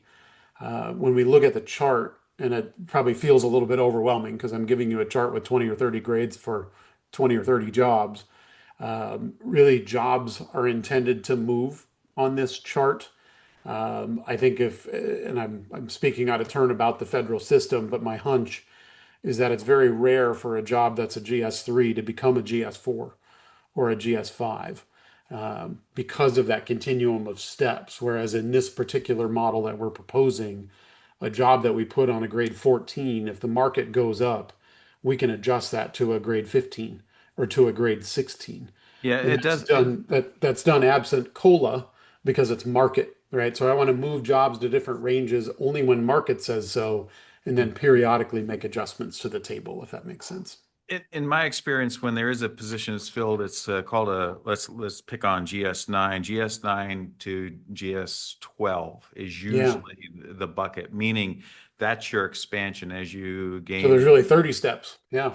As you gain an expertise and you get all of your reviews right, then you'll bump through that. And then the steps are not automatic to year. Right. I believe it was like every 2 years. So when you say GS10, for example, that's a representation of 20 years in grade. And then, of course, when you move, you can't go down in pay. So you will automatically be accelerated through the step cycle. Anyway, I just wanted to throw that out there and get your thoughts on it. Yeah, lot of ways to build it. Yeah, certainly every time you do, you send a value statement, right? So everything is stamped draft, and be super intentional about the value statement we're trying to create, I think certainly for the workforce around paying nearer to market average or paying close to market average. Obviously, all my summation so far is kind of on paper. Yeah, and that is, say 80% of our pay ranges look good. Let's talk about where people belong on those pay ranges, commensurate with probably something. So their experience, maybe when they came in, their years of service, with you as the employer, to kind of express, all right, what's the going rate? And it's not an intended to be a scarcity of steps, by any stretch, but creating some parity across your organization.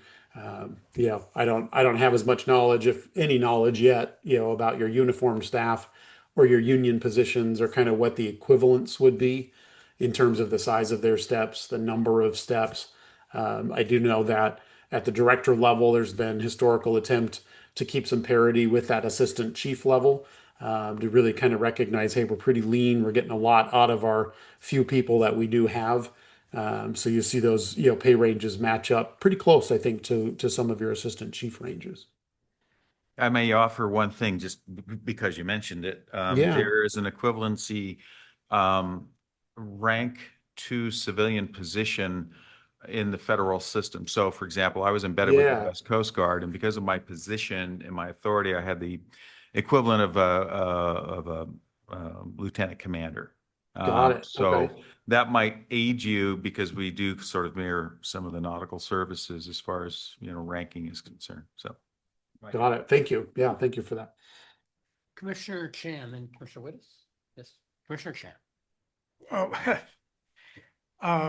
I think it's very difficult for me to, because I'm elected by the citizen. And actually, this whole sub-county fire is owned by our citizens. They are our boss. They elect seven of us to represent them, to look out for their interests. It's very difficult. Definitely, knowing all the staff and everything else, see something real different. The way I see the intangibles in here, I don't want every one of us to advocate. If you look at the base pay, and then you look at the total compensation, it's a huge difference in there. But also there's something intangible is stability. Okay, so if you can also look at how many of them have been here with us for a long time, right? I think that is the private business do not have that stability. Okay, when economy shrink, layoff, even Boeing, you can hear them lay off. But because we have steady revenue, so we're not subject to that. Okay, so this is a public records in here. If someone, a public, come and look at that and look at the compensation, if they were the receptionist or administration accountant, and they will look at that and say, gee, it's very difficult for me to work with these people and be the bad guy, whatever, not a bad guy, but trying to be in the strict things in here. So if I'm asking you then, if a majority of the time, probably health, most companies give health and HRA. So if I add them, is that a good way to compare that the total compensation of a private versus the public? Yeah, as a public agency, certainly, participating in a pension system, you don't get to pick, those numbers in particular. As an aside, there's only 2 of our admin staff that have more than 10 years of service with us. So the other 25-ish have between 0 and about 8 years.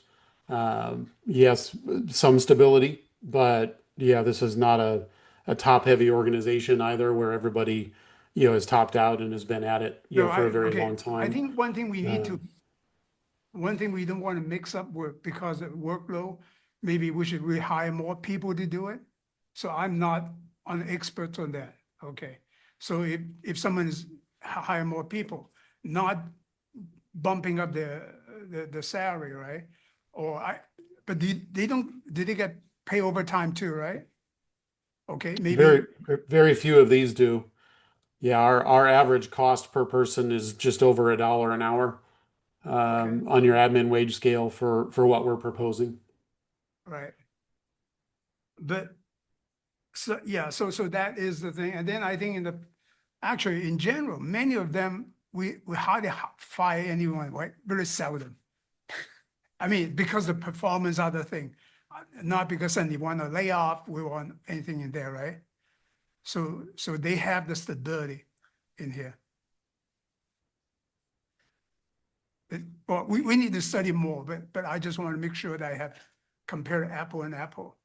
And I want to make sure our public, the people who elect us, that we're doing a fair way to do it. Just because I see them every day, difficult to say, well, you know, I wonder looking for the really, I know at one time, we only hire people around the city. I still remember that, right? Whoever financial, so we go to Linwood, get one, get to this one. Sometime I think it is good to have so many people, people knowing me, I'm a commissioner, how can I get into the organization, right? Because every single one of them want to get into here. So I want them to be really open up. I was especially a lot of time, you know, to be fair to all people, to want the best candidate, not just because I know someone knows someone. I think I know that a lot of time is relationship, right? People in here, there. So, so I like to explore on that to see, okay, what is truly the total compensation of a private sector versus the public sector to see how it works. And I also wanted to, when we study this, we have to open a more objective way to look at that rather than, well, because these people I know day in, day out knows them, so they need to be compensated. So we can justify to everyone in here, at one time, our financial condition is not good. And we still remember bad days and stuff like that. So we need to be careful with our reserve and everything else to do that. So that's. Commissioner Chan, Yeah. you'll be happy to know that, I mean, we always know that you do bring up that private sector comparison, and Matt did that. And we also looked at base wage versus TCC. So a lot of the things you're asking for, Matt was very deliberate about evaluating those factors. Yeah, so no, if you can do that on the healthcare, majority of business, that. I think, yeah, that's in there. Okay, maybe I'll take a more look at that, but also too, I really want to say, if I want to, whatever decision I make, is not because I don't like the person. It's a bit difficult to, our reception, she's so friendly and all this stuff, right? It's not I don't like you, but because my position is really Understood. for the people. Yeah, we Not understand. here to advocate every one of us to We hear. understand. Thank Just want you. to clear on that. Thank you. Commissioner Wittes. Thank you, and thank you for all the work you did on this. I know it's very difficult to do a salary survey, but two comments I have on it. And one, I know you've explained it to me several times, but I want to ask again on page 4 where has that 8 comparables. Those are fire departments, correct? Or Bellevue and Everett? Yes. Yes. Okay. And then the next thing on the next page, the survey example. Can we see that of all the positions? Yes. Okay, thank you. Yeah, always sensitive to you seeing it before it becomes a public document. Okay. And so, with your permission, certainly we can do that. Thank you. Other questions, Commissioner Welcome, and then Commissioner Fernand. You're welcome. When we're comparing to the private sector, are we also doing the other,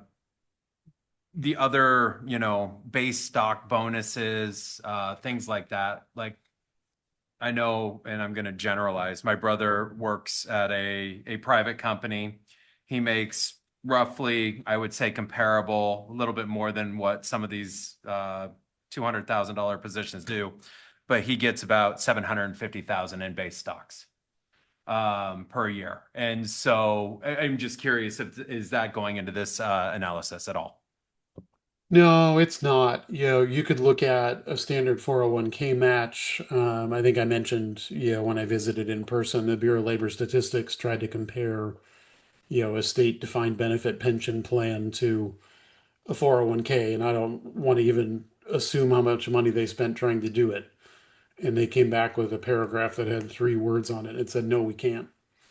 So, the challenge, obviously, when you look at total compensation, more goes into total cash, bonuses, stock options in the private sector. More goes into pension and occasionally health insurance in the public sector. Still equals 100% of total comp, but that needle moves from about, maybe 30% of my pay is benefits in the private sector to closer to about 37% in the public sector. It is not as large of a gap as you think. The private sector is pretty, I guess I would say, inflation sensitive in that they can raise prices, right? We pay for it when we go through a drive through, or just look at what the minimum wage is around at a Costco, or at the, like I said, a Chick-fil-A drive through. That number sometimes gets handed to you in the public sector, and you almost don't have a choice but to react and to adapt. Sometimes to the point where the public sector is a better spot for entry level positions, given maybe an assured cost of living adjustment every year, a pension contribution, and a health insurance allowance. But that does level out, to your point. It's about equal at a 4-year degree level. And if I am 4-year degree and managerial material, I'm probably going to outpace you a little bit, if you're in the public and I'm in the private. Um, Big corporations, yeah, you're going to see some stock options, some bonuses, some things that certainly outpace not only your base pay, but certainly your total comp. And those are probably a little bit more rare, right? I mean, demographics aside, certainly we're bringing forth like job data, the abundance of available public competitive information obviously includes all of my benefits. The private sector, I can assume about a 4% 401k match, about $20,000 a year in health insurance contribution, and that might add up to something a little bit less than the total comp in the public sector on any of these examples that we have. But it does get away from us in a hurry, I think, at the executive level, for example. Commissioner Fernhoff, what? You're up next. Matt, could you put your recommendation slide up, please? I think it's second from the last. So the one thing that stood out, and hopefully I can remember what it was, the longevity pay. Yeah, You said that every one of the organizations that you surveyed had this, but we did not. that's correct. All right, I just wanted to highlight that for other commissioners, that as we go through discussion, that should be something that we consider for our own organization. Sorry, Commissioner Chan, but it's true. Other, oh, sorry. Oh, okay. Thank you. I appreciate that. Commissioner Rowland, go ahead.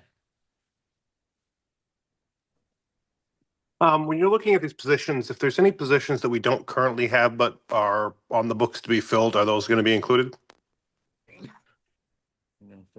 Yeah, I believe we surveyed all of the job descriptions that you do have, in your file. It would be pretty expedient, to fill in some modeling. We do that quite a bit, even just if it's part of a 3 or 5-year plan. We could include positions that aren't currently staffed or budgeted. Thank you. Other commissioner comments? Or no, just questions about the issue. I did want to say that I think it's important that we do the salary survey because on behalf of the taxpayers, we're called to account for the largest portion of the money, tax dollars that we spend, which goes to our labor cost overall every year. And so in doing that, it's not about favoritism or people that we like or people that we think are just doing a bang up job. It's about what these positions pay relative to other government agencies around us, to some extent, the private sector. But what is the portability, I think, as Mr. Weatherly mentioned, the portability of these positions to move and our competitors, who's competing for these individuals. And that's the market that we're comparing against, in my mind, locally. And we need to stay competitive in that market. But that also doesn't mean that we're like outrageously above the market and we give away money because these are taxpayer dollars, and it's got to be fair, but it's also got to be competitive. And there are some positions that just don't pay. You can like somebody as much as you want, but the position just doesn't rate that pay that we might want. So what I like about this is it brings that dose of objectivity and takes a little bit. I know there's a lot of there's a lot of variables in there, but overall it brings a more objective comparison vis-a-vis our other comparable agencies and agencies around us to help us in deciding the overall table. Because in my mind, it's not about any one particular position, but about them overall. And we need to come back to it. We had been trying to do this on a 3-year cycle. We need to do that and to keep the compensation fair. And I think to some degree we have done that with our COLAs that we've been providing each year, because not every government agency is doing 100% COLA each year. And I think that has helped to keep us competitive with other agencies. But you also have the issue of the classifications and the steps. And so there's more to it than just COLA. But this is the overall table is part of being fair and objectively spending tax dollars for our labor expense in the administrative realm in a manner that's appropriate. And that, keeps us staffed. Because we could give everybody $1 million salary and we'd have lots of people working, would love to work here. But the taxpayers might not be so excited about that. So trying to make it fair overall is important, but also fair for the taxpayer. Chief, I think we'll come back to this at a future meeting. And I think, Mr. Weatherly, you indicated that you would provide us I wrote it down as the breakout sheet. That might not be the right term. Sure. Commissioner Wittes asked, and you said that you provide that sheet for each of the positions. We can do that. That sounds great, because I think that'd be helpful for commissioners to take a look at that. And then we'll come back and talk about it at a subsequent board meeting. I really Any appreciate other- the discussion. Mr. Weatherly, anything else for us? No, I just I'm always fearful of a quiet room, so I really appreciate the questions. I appreciate the dialogue. Helps to we walk into history obviously anywhere that we go, and it's just critical to know where you all stand and where you all want to be. There's no gamesmanship to any of our material. There's some art to it, there's some science to it, absolutely. But it just I appreciate the dialogue. I appreciate the questions, so that I know that we're getting close to hitting the mark on what data you need to be comfortable making decisions. Great. Thank you. You bet. Thank you. Okay, and moving forward then in the agenda, we are on to administrative staff hires for action. Chief Anderson. And Chief Anderson, as part of this, can you remind us what positions you are talking about?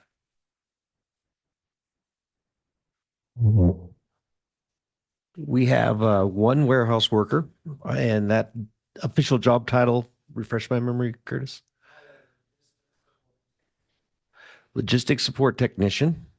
We have a HR generalist, and we have an admin assistant for logistics.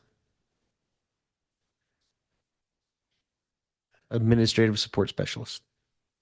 Okay. And did you have anything, or Chief Maxwell, did you have anything to add to our discussion that we had last week about authorizing those hires? No, I appreciate the board considering this. This is built into the roadmap. I think been having lots of discussions on how we do need more robust staffing here to support the troops on the front line. So I do appreciate the consideration of this request. Commissioner Verna. I just want to reemphasize what I said last time, in that these positions are a long time coming. They are needed to keep the wheels on the bus, and I encourage all commissioners to vote in favor. All right, I think we're ready for a motion. I'll move Okay, that we. Can I have a question? Sure, you have a general question? Yeah, in the past, we have always the job descriptions and all that stuff. All these people have job descriptions and matrix to, Correct, correct. Their current job descriptions are place jobs, yes.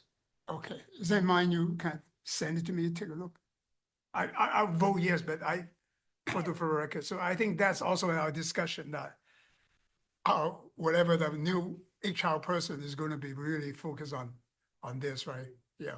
Yes, Commissioner Chan, as I noted earlier, when I've been making my assessment of the organization, when we need to get done, job descriptions is already on my list. Okay, all right, thank you. Okay, I'll make a motion to authorize the hiring for those three positions. Second by Commissioner Fernhoff. It's been moved and seconded to authorize the hiring of those three positions. Is there any discussion on the motion? Any discussion on the motion? If not, we'll move to a vote. All in favor, please say aye. Aye. Any opposed? Passes unanimously. Thank you, Chair and Board.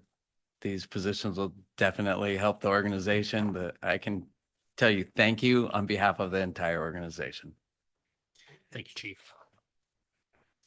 All right, moving forward in the agenda, then we're on to item 10D, which is board priorities for action. And at page 106, 107 is that issue. Page 107 is the updated priorities list. I took the suggestions from our discussion last week to add the items above the line and reordered them alphabetically and keeping the items that were below the line on there as other issues.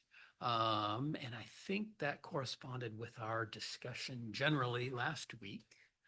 Are there other thoughts, discussion, questions about that?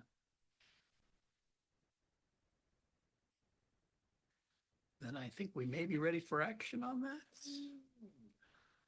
Well, I'll go ahead and move that we, the board approve this sheet here, the 2026 South County Fire Board priorities for that we approve it. Here on page 107. Is there a second? I'll second.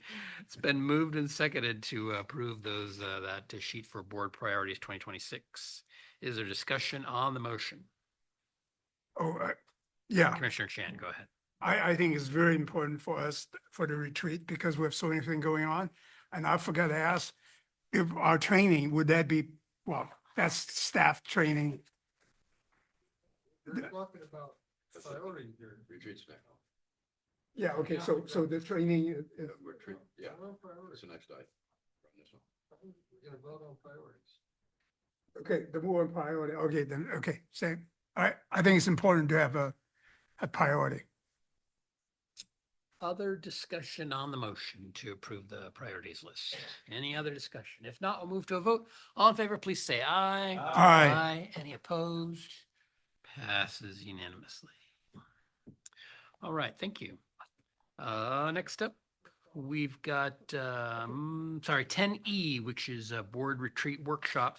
We'll have a spring workshop. And I'll send everybody an email with some potential dates. Just to advance that discussion, I'm thinking about a Monday, which is the last day of the week that we used, I think, last spring for a date, and possible dates. I'll send you an email. May 18, June 1, June, Chief, I can't remember what you told me, but anyways, possible dates, May 18, June 1, June 8 are possibilities. So let me send you those, send you an email, take a look at your calendar. We'll see if we can settle on something maybe next week, but didn't want to do it too soon, but also don't want to go too late into the summer because we'll get more into the potential bond election. but that might be a sweet spot somewhere in there for, it will be our typical all day, start about 9, end about 4 or so. You can anticipate that, we would be talking about the bond issue significantly, but there'll be other issues. And of course, there'll be room to add things. Probably not as budget focused as the fall is, although budget can be on the table, particularly if something's burning at that time. But anyway, so let's plan for a spring 1-day workshop here in the boardroom. That brings us to the retreat issue. And there seemed to be a fair desire here at the board about a retreat. So I wanted to get you thinking not as much about location, but about substance and a little bit about timing. Because particularly if this is something bigger, like we did All America Leadership, a 2-day go away retreat at Semiahmoo, that was for coronavirus. That's kind of the big, it's big, it's a lot. There's a lot of logistics to it. But I'm not the logistics are what they are, but the substance of it is what I'm trying to get some suggestions on what you might want, which is what I have found, because we have done, we've had consultants come in, and what I tend to see them do is they want us to buy into a program. It generally revolves around strategic planning, and they've got things like life is like walking across the Sahara Desert. And that's the theme to how they're going to build things. Or life is like climbing Mount Everest, and that's how they build things. So there tends to be like a theme, and they want to get into our strategic planning, and or there's like All America Leadership, which offers a large leadership program, both for staff, more really for staff than for from board, but also for board level. And so the question that I have is, what do you want? Or do you just want to go somewhere and we spend a day or two and we just talk amongst ourselves and have more of what we're going to do in the spring with the workshop? Do you want that like in the fall, but in a different location? And so what I'm really getting at is, what do you have some ideas around substance for what this looks like? And there's money to spend to bring somebody in to do that. But it's like, do you want to commit to buying into that? No. So that's what I want to get you thinking about. Not for you to decide tonight, but if we can get closer to an answer on that at our next meeting, it'd be helpful, because we can find a spot, but it's like, whoa, what do you want? As an example, we brought in that 1-day person from California. It's a lady, she was writing everything on the easel here in the room, and everybody had to agree to it for it to advance, and it was strategic planning, and it didn't go over well. So some of these can be successful and some not as successful. I want to set us up for success, but I don't really know. A number of you have seen the All America Leadership thing. Hey, and I don't know Jim, if that's what you want. I climbed Mount Everest already. It's no fun. Okay. All right. Been there, done that? Commissioner Chan, go ahead. Yeah, I think on the Semiahmoo situation, I would like to have someone really, we got 7 of us here. How can we work together with the staff? I think that the relationship thing is very important. Actually, but it's just like, I remember I have 2 commissioners I have always have problem with. And just hang out, just have dinner, talking, and just walking around and that type of thing. I think relationship, I think is critical, even with the staff in here. I just say something, you have much better way to say things, that this tax dollar, we cannot spend it. And I kind of saying that, well, I like them. So those are the important with the staff and us kind of relationship. I think that's critical for us. If our relationship is not good, we're not gonna not work as a team. We can able to say something, even, I know some of them will not agree, but listen to it.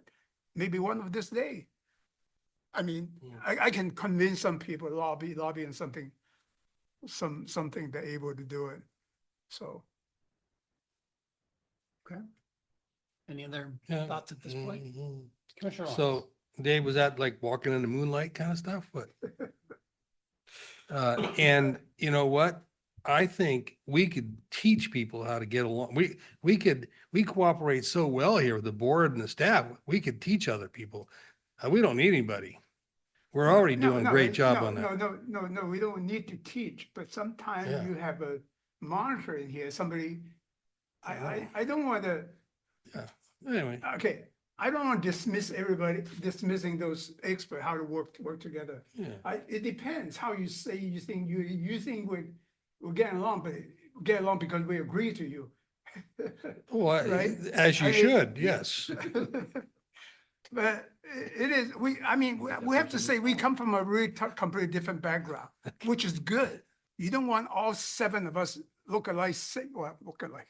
And are the same, many of the other, many other RFA is really all ex-firemen, right? Ex-firefighter and, you know. That's a has-been. Yeah. So it's very difficult. I think we have a good board, with different background. It's just how to work together and with the staff too. That I can say straight to my staff and they know, you know, disagree, agree on things. If we do, as if we're moving towards something that's like more substantive and a day or more, we're probably talking, and because we'll need time to put it together, we're probably talking, I'm just throwing out something to think about in terms of time. Later in August, Yeah. September, don't really want to go too much later than that. No, I think. Because we've got budget and we've got the bond election and we're gonna have all these open house things to do. And so we're gonna be plenty busy in the fall, so we don't want to go too late into September. But on the other hand, we don't really want to be in the summer vacation season either. And we need time to actually put something together. So be thinking about that time frame of maybe later August, early September. I think might later- be a sweet spot to do it. I think, yeah, late August is good because once we get into September, we need to all going for the bond, work hard on that thing. Yeah, There'll be a lot of work there. yeah. Okay, well, think about that. And we'll talk about it at the meeting coming up. But if you have ideas, feel free to email me and I'll be talking with Ms. Blankenship and Chief Maxwell, and we'll try and get some ideas together. Okay. All right, sounds good. All right, let's move on to the next item, which is 10F, and that is this Port of Edmonds seawall support letter. And this is the the Port of Edmonds seeking our us to sign on with a letter of support for their attempt to get some federal grant funding or funding for replacement of some part of their seawall in Edmonds. So, and it's coming on late, but they need it, I think, by Monday. And so I want to turn it over to Chief Maxwell. Thank you, Chair. Yeah, we received kind of a last minute request from the executive director of the Port of Edmonds. They are looking to replace or improve the seawall there to protect the marina as well as the boardwalk. It looks like this is phase 3, which is the final phase of improving the Edmonds waterfront. But this would also serve to protect Marine 16 and its access to the sea there. This is a proposal to the U.S. Department of Transportation. It looks like phase 3 is 29.4 million. I don't know if that's their entire grant. I think they have some matching funds in there, but this is a request for a grant to do that. And this is basically, they've written a letter, which you all have, which is a letter of support that they're requesting. I guess I'm requesting permission for you guys to authorize me to sign that. Any questions for the chief? Yes, Commissioner Furno. I'm just kind of skimming it, but correct me if I'm wrong. There's no mention of the RFA in this letter, is there? Or Marine 16's vulnerability and need for protective measures? It may not be. I literally got the letter about an hour before the meeting. Okay. I'm just saying that He, I think it's a great idea. I think it's, but at could the have- same time, I think maybe some examples of how the RFA and Washington State Ferries, which is in here, could benefit from such an action. I think the action is great. I just wondered if we need to be represented more. I'm sure any edits like that, I'm sure he'd be happy to accept. Okay. Any other questions? Commissioner Chan. Actually, do we have a sign when we're Marines 16? Do we have a sign that they say to say South County Fire and all that? And Well, we have a slip that they obviously, in trade give us rights to dock. And I know that there is signage down there as far as our lockers and everything. I can't recall a sign above where that slip is that says Marine 16. Up front, honestly, I can't recall that. Curtis, do you know of anything?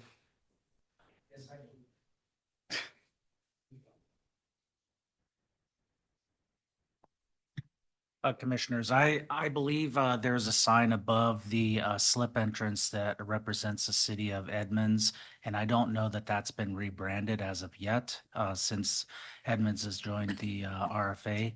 Also, we're timing the boat going into dry dock for maintenance to update all of the branding on it to remove the law enforcement component and ensure that it is representative of South County Fire's colors and branding scheme. I hope that answers your question. Yeah, I think that's critical, not critical, but important. Our presence in there with the Marine 16 and there, so that I think people need to know that what we're serving, for them, because, without Marine 16, how many times we save people over there and everything else? That is, we just don't count station. We count, Right. the Marine there. So I know in the old days, we have a problem where crossing the railroad and everything, we protect the other side too.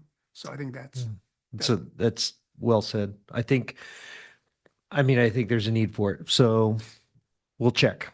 We'll see what we can do. And then just a reference for the seawall, I think it might be the actual wall in front of the senior center and around there. And they're Right. probably just looking for endorsement of support, even though I don't know if it actually affects us when it comes to Marine 16. We can check on it. right. But waterfront is the most capturing all this majority of resident there, go there a lot. A So lot. I think the whole area need to be improved, and then I'm glad to be a part of it, I guess. Yes, yeah. need a Oh, motion. Well, I'll move that we authorize the fire chief to send the letter. All right, I'll second that. So moved and seconded to authorize the chief to send the letter in support of the Port of Edmonds. Is there discussion on the motion? If not, we'll move to a I'll vote. just get a discussion. I just have to say, it's very important for us to have a presence on the waterfront for Edmonds. Any other discussion? If not, we'll move to a vote. All in favor, please say aye. Aye. Any opposed? Passes unanimously. Thank All you, right. board, and we will take those recommendations under advisement. Thank you. And Chief. for the record, I was an aye. Very good. Thank you, Commissioner Rowland. All right, that moves us forward to item 11, committee updates, capital facilities plan. Commissioner Wonkelman, any updates? No updates at this time. Sounds good. Finance and Human Resources, Commissioner Chan. You're the chair. Oh, Finance, yeah, okay. finance, Sorry Commissioner about Chan. For the government. Yeah, we don't have a meeting for March, for the end, we're supposed to be, but we're gonna have a meeting for March, and we're looking forward with more discussion for HR situations. So we're looking for that. Sounds good. Intergovernmental Commissioner Willis. Thank you. We met and we talked about not to get in front of the staff, if you want to call it that, and going out and talking about the bond issue. So we worked with them as far as trying to get stuff in place so we get educated before we go out, so we know all the numbers that are out there. The other thing came up was Mill Creek City is looking at possible annexation. And again, that is looking. I know the city council is talking about it. There's nothing really there. I just handed this out to you guys. Just a little thing on it. The only reason why I even bring it up, if you go to page 2 on that, if you look at the fire districts, it's on the left side. And that just shows you the area of District 7 that they are looking at, or server that they're looking at possibly annexing. Again, they may never do it, but that's part of their MUGA. That's part of the stuff they're looking at. Station 72 is within that area. And the only reason why I bring that up is if the capital facilities plan or people want to look at that committee to see if there's anything else to do before we go to a vote. I know the station they have there, 72, is over 40 years old, so might be something to look at. That's all I have. Great. Oh, yeah, sorry. Go for it. Yeah, so we did present this plan and basically in the government committee, so we just basically, we have assigned the intergovernmental committee and other commissioner just help is a situation. We have I know that we have a discussion there. I know that we can do anything without needing the city. But it's important for us that say, we're not going to do the percent. So we have to coordinate with the thing. So Christy is going to give us, I like the timeline that she set up. So she will get us a timeline, say when we can go in days. That we're not there to, just say, hi, we're here. It needs help, let us know. And we probably, if you guys do the presentation, we probably go in there and watch the presentation. It's just support. Okay, next up, Snow 911, Commissioner Fernhoff. Meeting this Thursday in person at their facility. And of course, anybody's welcome to join and observe. Usually there's Henry's Donuts. Sounds good. All right, that takes us forward to commissioner comments. Are there any commissioner comments? Commissioner Shan. Well, everybody knows that Happy Lunar New Year is not Chinese New Year. Lunar New Year is basically based on the farmers' almanac or what they did to do that. And this year is the year of the horse. And not only year of the horse, there's 5 elements when the Chinese culture: fire, water, woods, and dirt, and then one is the fire. That's energy. Okay, so this year's the dragon is a fire energy. That means energy. We're not racing, we're the wildfire, but so that would mean we have a lot of action. So I hope that we can all get energy to it, and also that I have to thank. I'm hopeful there's one taxpayer out there. Thank you for supporting. I've been here 20 years, 2005 run, 26 and 20 years. So you still owe me a 20 years pin. Okay. Except now I still have someone ahead of me, so I got to respect this guy. Respect our chair. Other commissioner comments? Any other commissioner comments? If not, our next meeting will be the first Tuesday of March, and we have no other business to come before the board. So without objection, we are adjourned. Thank you. All right, thank you. Good job.